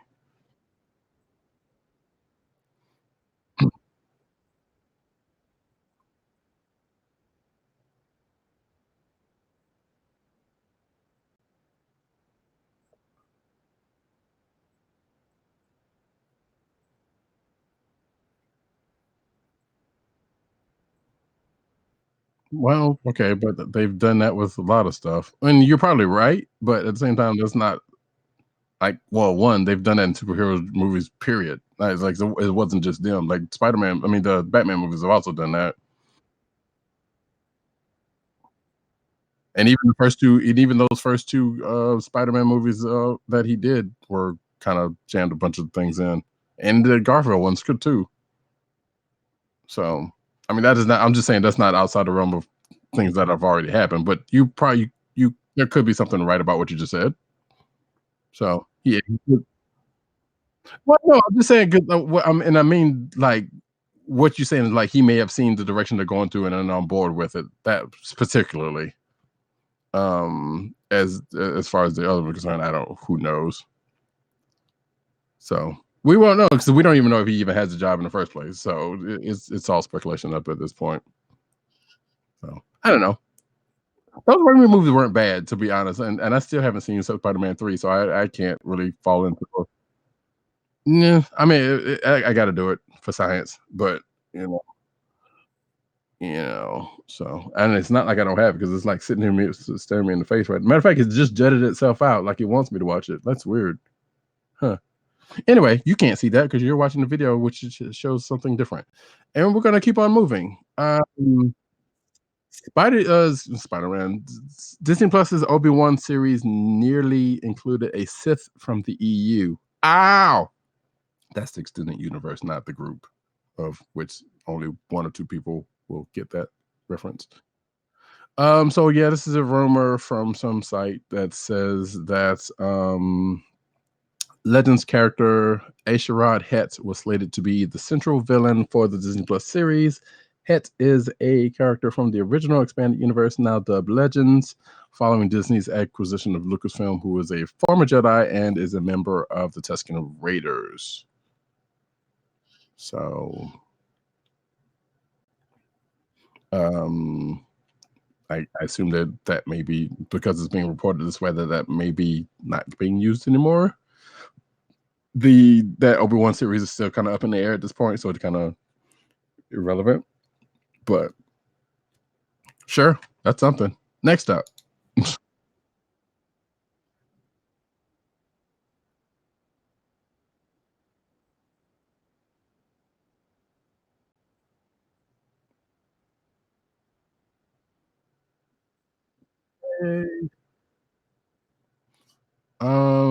Side note, and because I did not say this earlier, Happy Black History Month. It's a very side note because it has nothing to do with Castlevania. But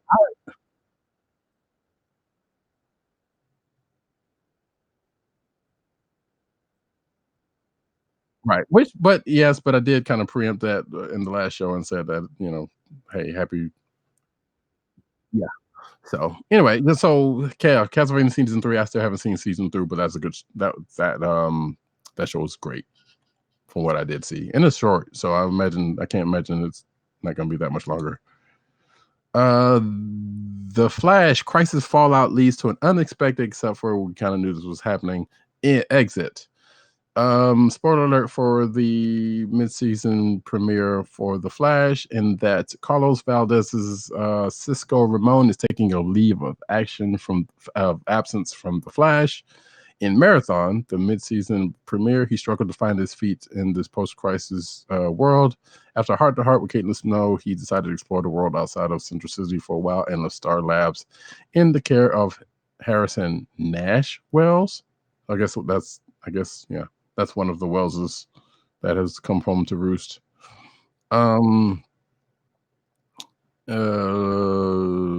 says when so, and it goes on to some, I guess, to what they talked about during the course of that show, that episode. So we kind of knew there was rumors that Carlos Valdez was leaving the show. So the fact that it actually happened, it says here leave of action, so which means he could potentially be back.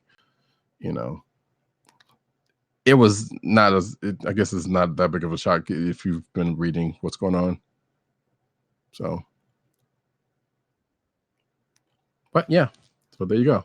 I mean, he's been a mainstay of the show since the beginning, so it's kind of sad on that front. But I don't know, it's kind of one of the things. Like, I don't know what Crisis has done to kind of to offset the world, and the show may or may not have been using him all that properly, and leading up to it anyway. So who knows? That could have been leading up to the leave of absence or something. But yeah, there you go. Next.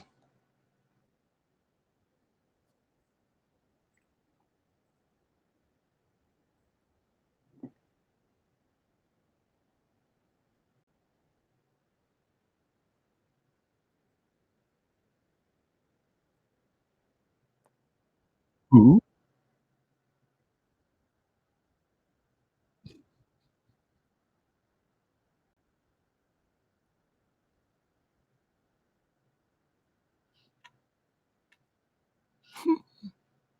So yeah, I mean, neither one of us are real big on the Doom Patrol, mythos. So I guess it is what it is on that. Next up, DC Comics, DMZ Benjamin Bratt joins HBO Max pilot from Ava DuVernay. So we talked about the fact that DMZ, the comic turned live action show, is coming down the pipe and it's going to be on HBO Max. So we now know that Benjamin Bratt, is going to be playing series regular role of Paco Delgado opposite Rosario Dawson in said show. So cool. I still don't know what that book was or what that show is going to be, but next up.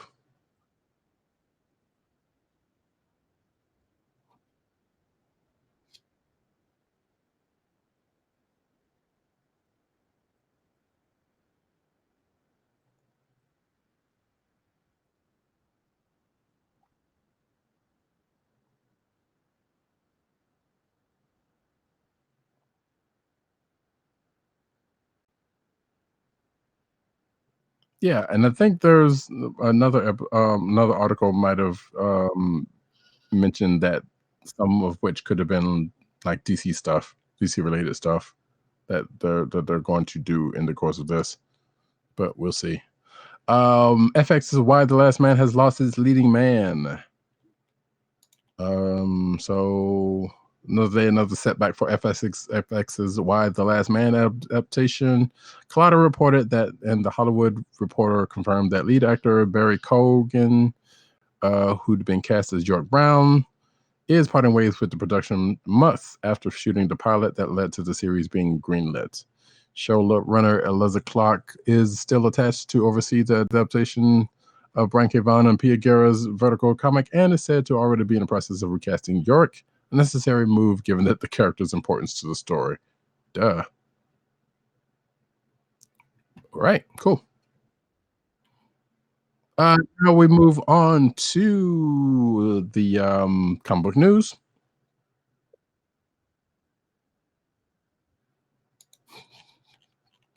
And first off, we have the Goblin Queen returns to demonize, which I thought could have sworn this said something else in the title before they fixed it.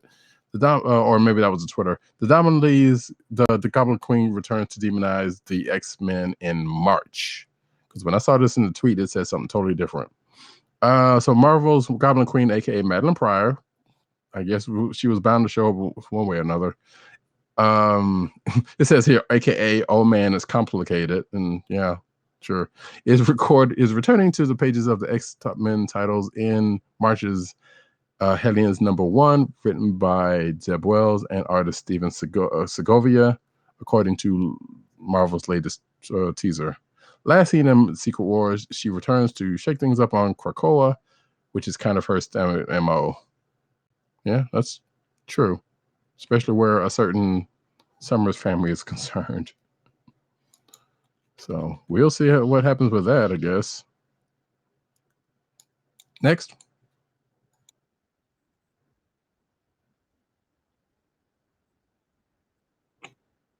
Yes. Yes.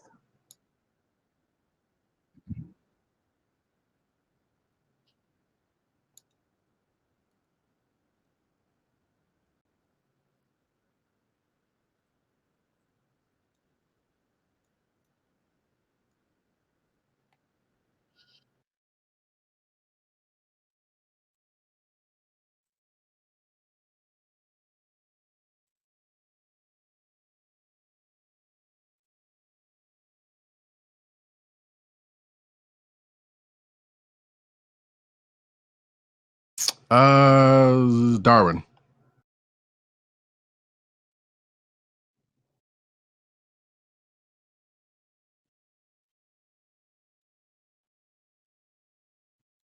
Which is also weird because X-23 is in Fallen Angels. So did it? It went on it went on hiatus, didn't it? Yeah, true. Because yes, because Brian Hill, who's been on the show, by the way, uh, has has other projects that he's been dealing with. Yep. So there is that. Moving right along. That is the name of the song.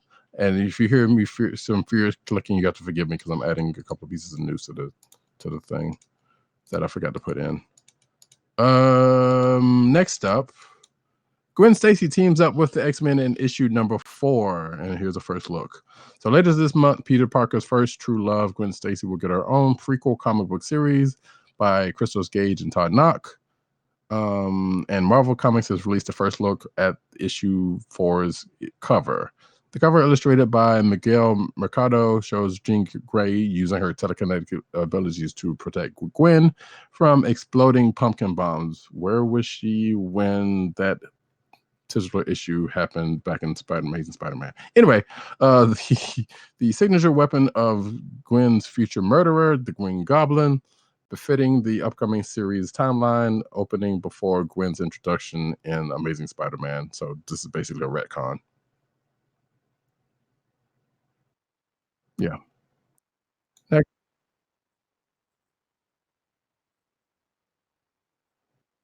Yep.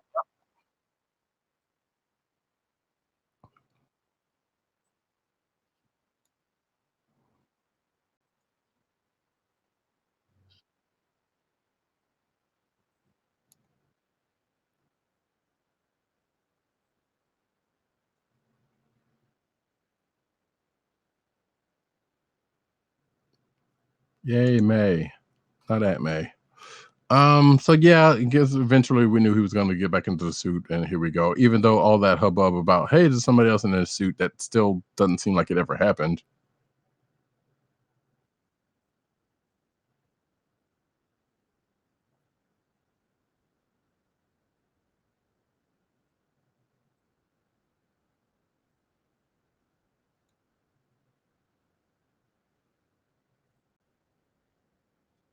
Oh, but it made it sound like just somebody was just gonna take over. Just yeah.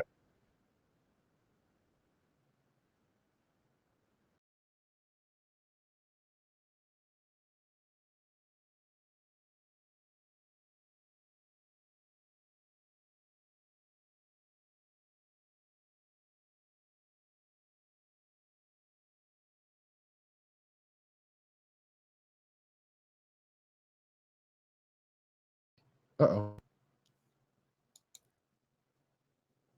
Hello, you back? Yeah, I don't know what just happened. Well, we're still streaming, so it kicked back in, but now I gotta duck on it.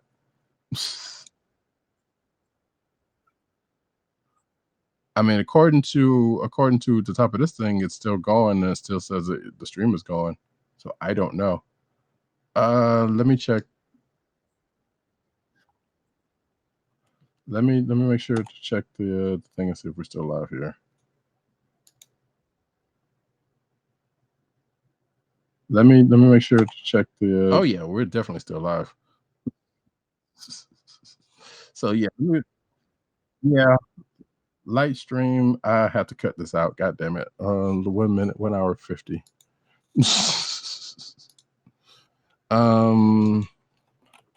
Sorry, folks. Live broadcasting here.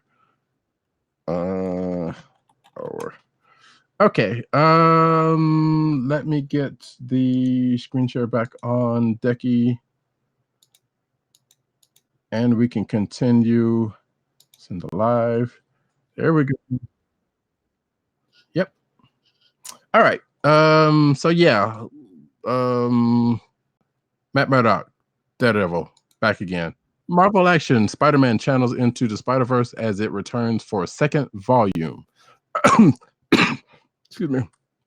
The second season of IDW is publishing Marvel Action Spider-Man begins February 12th, and in it, the amazing Spider Friends, Peter Parker, Gwen Stacy, and Miles Morales are leaving their Daily Bugle internship between to grow as people and heroes.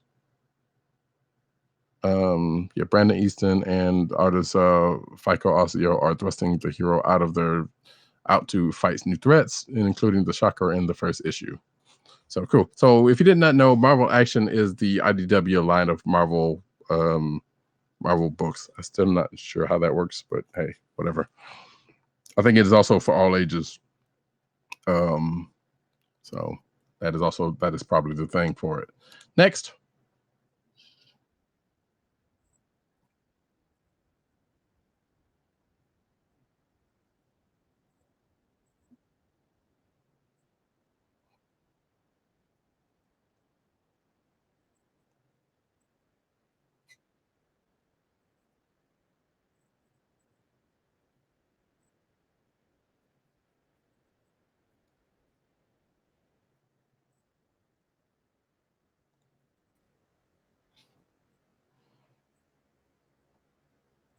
Superhero based at all, you should maybe think about checking this out.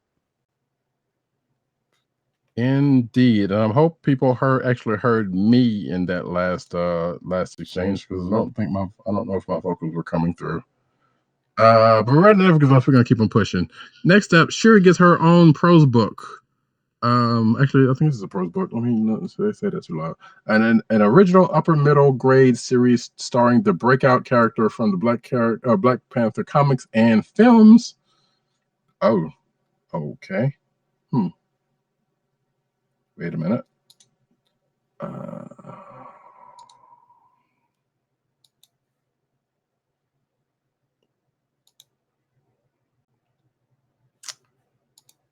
There we go. Okay, I think now they can hear you. Oh, you mean they didn't hear me that whole time? I don't know. Oh, yeah. So, well, hopefully, the audio will probably bear out different than the video. So, they will probably have heard you there, but the video might not have your voice for a second. Regardless, Shuri gets a new Black Panther novel, crafted by New York Times bestselling author Nick Stone. Shuri is a skilled martial artist, a genius, and a master of science and technology, but she's also a teenager and a princess. This middle grade series follows Shuri as she sets out on a quest to save her homeland of Wakanda. So if you have a 9 to 12-year-old or a like-minded person who would be interested in this book, there you go. It is from Scholastic Books, and I believe it is on sale. It must be on sale now because I don't see a date on it. So there you go. Next up, Sony has announced the release of a Bloodshot novel that will tie into the upcoming Valiant Comics adaptation movie, arriving in theaters this March, sooner than you think. Bloodshot stars Vin Diesel as a resurrected soldier who works for the mysterious RST Corporation as a nanotech-enhanced killer. So, hijinks abound. It's going to be an interesting weekend to see if we're probably not going to do movie protocol. Yeah, I don't think so. We'll just get to it when we get to it. Yeah, basically. That's what I'm feeling right at this point. GoFundMe launched to help inker Dexter Vine's fight with blood cancer. A GoFundMe campaign has been launched to help famed comic inker Dexter Vine fight his blood cancer. Vines was diagnosed on January 27th after going to the doctor for chronic back pain. While there, he discovered that he had multiple myeloma. Myeloma. It's myeloma. Myeloma? Yeah. Sorry. A cancer that attacks the plasma of the blood. And it goes into the definition of said blood cancer. So if you want to go and check it out, the link is in the show notes. The GoFundMe is dedicated to paying his medical bills over the next 9 to 12 months with and his living bills, because he's not going to be able to keep up a busy work schedule with his treatments. That is correct. The campaign began a couple of days ago, which was like 2 days ago as of this recording, and has already raised $25,000 at the time, surpassing its $25,000 goal.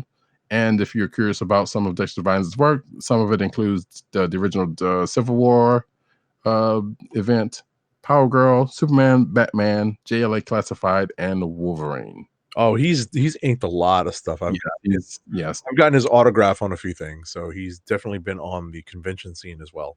Yeah. So that's a very second thing, and boy, you wish comic creators could have some kind of No, we wish everyone had health. Well, yes, but order. So, but what I'm saying is, right, you wish they had the capability. They already had something built in. That's real. Yes, because there are people that have jobs that have, Medicare built into it, but there are certain jobs such as this that doesn't. So, but yes, we definitely wish that everyone could have some sort of health care, whether they have a job or not. Right. I know that one. Excuse me. Excuse me. The largest and Jesus, I'm sorry. Mine anyway. Take a break. I got it. Anyway. This is mine anyway. Yeah, it is. That's what I'm saying. I'm like, what are you doing? The largest and arguably coolest Master of the Universe playset ever made. So the Evil Skeletor is massive, and we do mean massive. Fortress is here. The Masters of the Universe Classics Snake Mountain playset stands 36 inches high and opens to a staggering 48 inches wide, as we have pictures of it online. That's why you should watch our video podcast on YouTube, on the streaming on the Click Nations channel. Some silly person on the when Entertainment Earth tweeted this out talking about, but it's not as big as the flag from G.I. Joe. I'm saying like, but they're talking about Masters of the Universe, not G.I. Joe, not ever. So like that has nothing to do with this. But regardless, that the face on the Snake Mountain looks like a Muppet character, and I don't know why. It does. Yeah, like look at that. It just looks like a Muppet character. Either way, it's a big joker. And the price is a whopping $600. So it's a lot of plastic. Yeah, it is. Especially if you're using plastic to get it. But I wonder if Derek probably knows about this. I know they've got that Masters of the Universe, which I need to ask him about that because there's that Masters of the Multiverse miniseries that's out. That thing's kind of crazy, but I'll get to that later. New Hellboy statue announcement from Dark Horse Direct. If you're watching the video, you can see it here. It is Hellboy fully horned, with some jorts and accoutrement. So it is a limited edition. It is, let's see, it only has 500. Is going to be made, expected to ship in between July and September 2020. Made of polyresin. Sculpture is Mantic Games. It is going for, I don't see the price. It is 9 inches tall, and the base is 7.9, so that's part of that. But you can pre-order it now if you are so inclined. Go for it. Mm-hmm. Next, River Song and Captain Jack are teaming up for a Doctor Who audio adventure, and no offense to all you Whovians. Who? Hey, look, if we talked about Captain Jack coming back to Doctor Who last week, River Song's one of my favorite characters, played by Alex Kingston. So that should give you some, right there. But so them two in an audio adventure together, along with Jackie, who is somebody's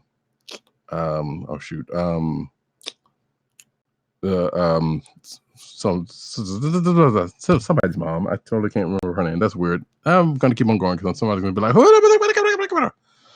so Jackie Tyler. There we go. Rose's mom. There we go. And it's an audio adventure, and it's coming up soon. So all you Whovians out there, go check that out, and I know you will, because those two characters together are fan favorites. Next up, after AOC Comics' success, Devil's Due launching left-leaning political imprint. Good. Yeah.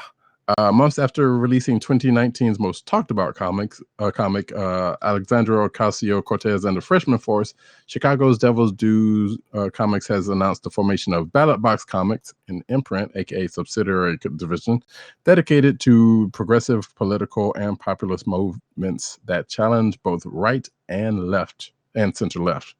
And what you did not see in that exchange was me moving to the right and left of my microphone like a silly person. Okay. Ballot Box Comics' mandate is to produce original titles for the percentage of the country that believes in such radical causes as radical, quote unquote, causes such as social equality and standing up to the government corruption.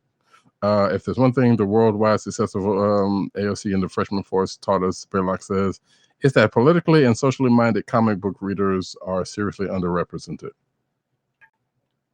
So let's see, there is going to be a flagship release of AOC and the Freshman Force Ballot Box Collection starting in April 22nd on 2022, with pre-orders now at OcasioComic.com.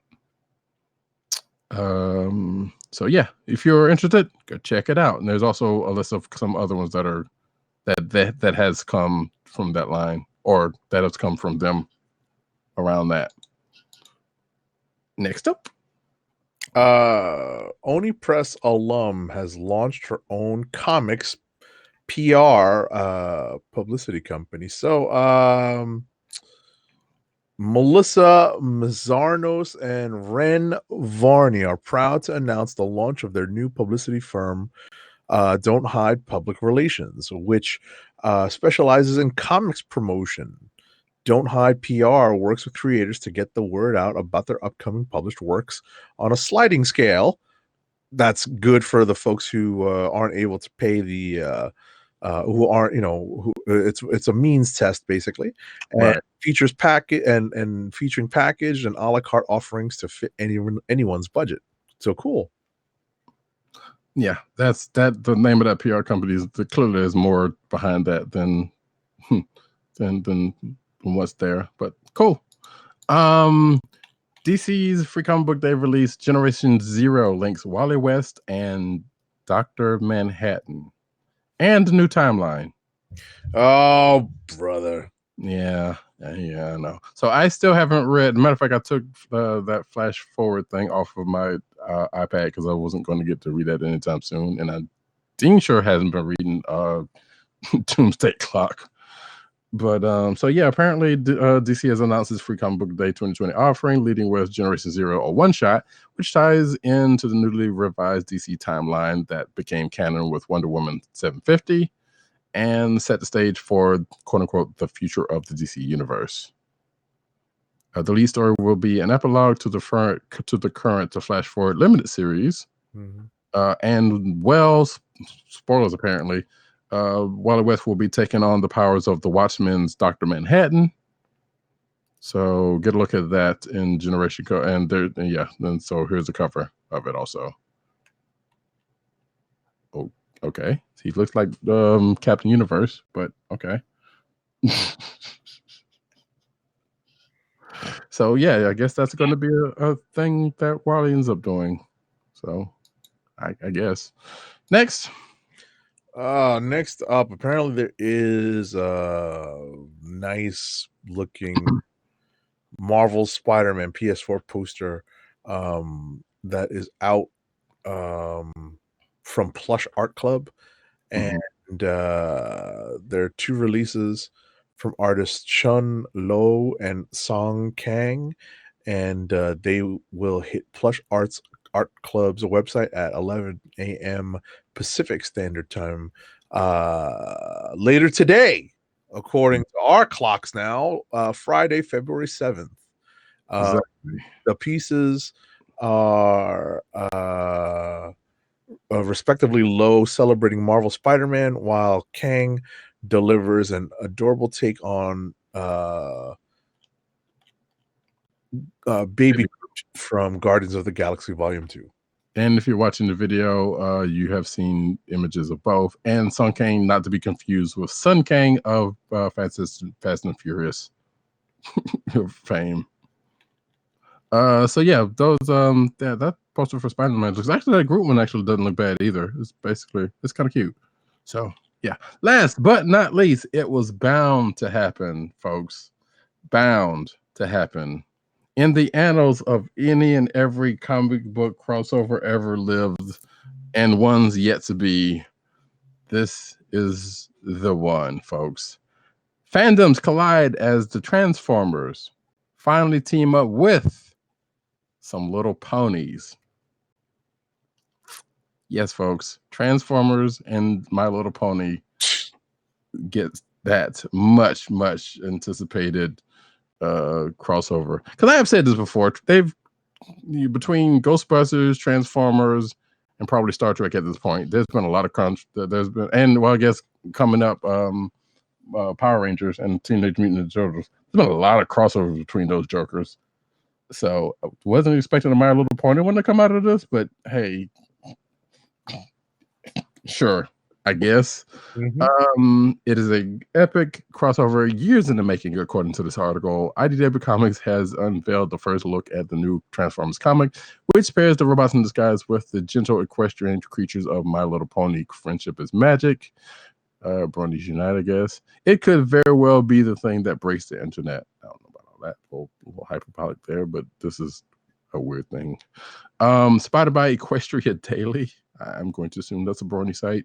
And I'm not picking on Bronies, but hey, you know.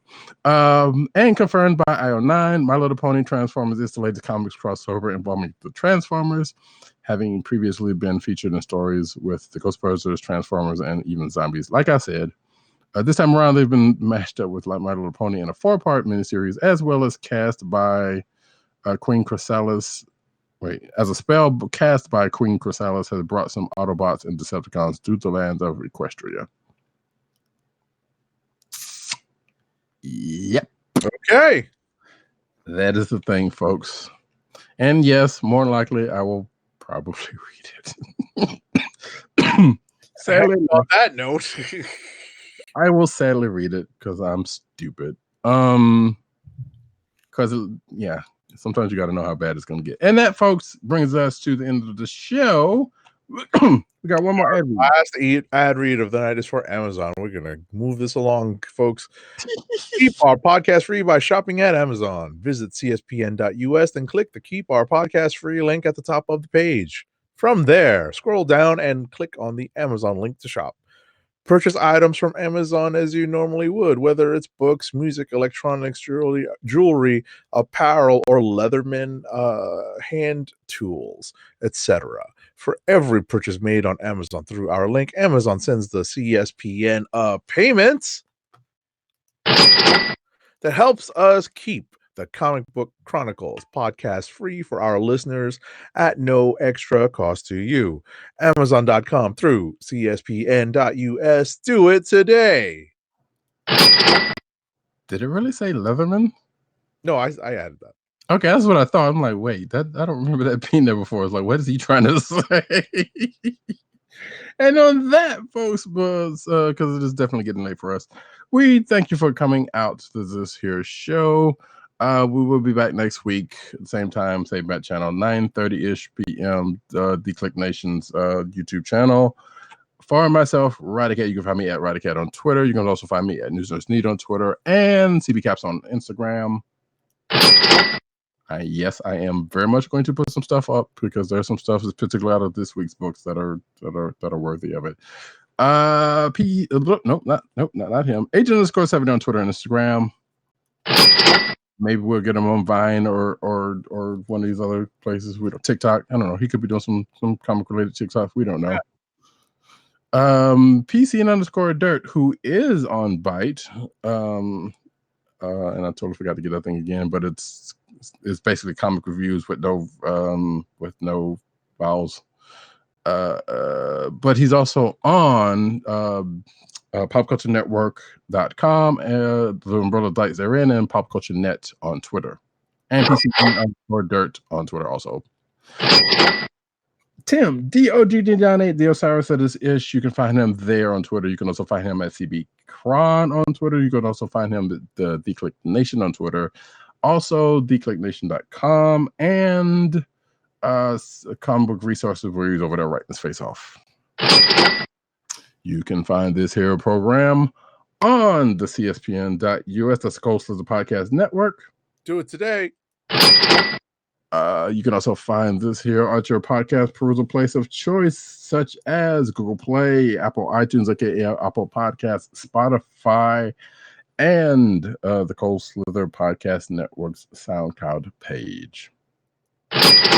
We'll be back next week, like we always do, unless something happens. You know, there's definitely no movie call protocol for next week. Mm-hmm. So until then, this has been the Comic Book Chronicles. Peace. Peace. One. I love it when a plan comes together.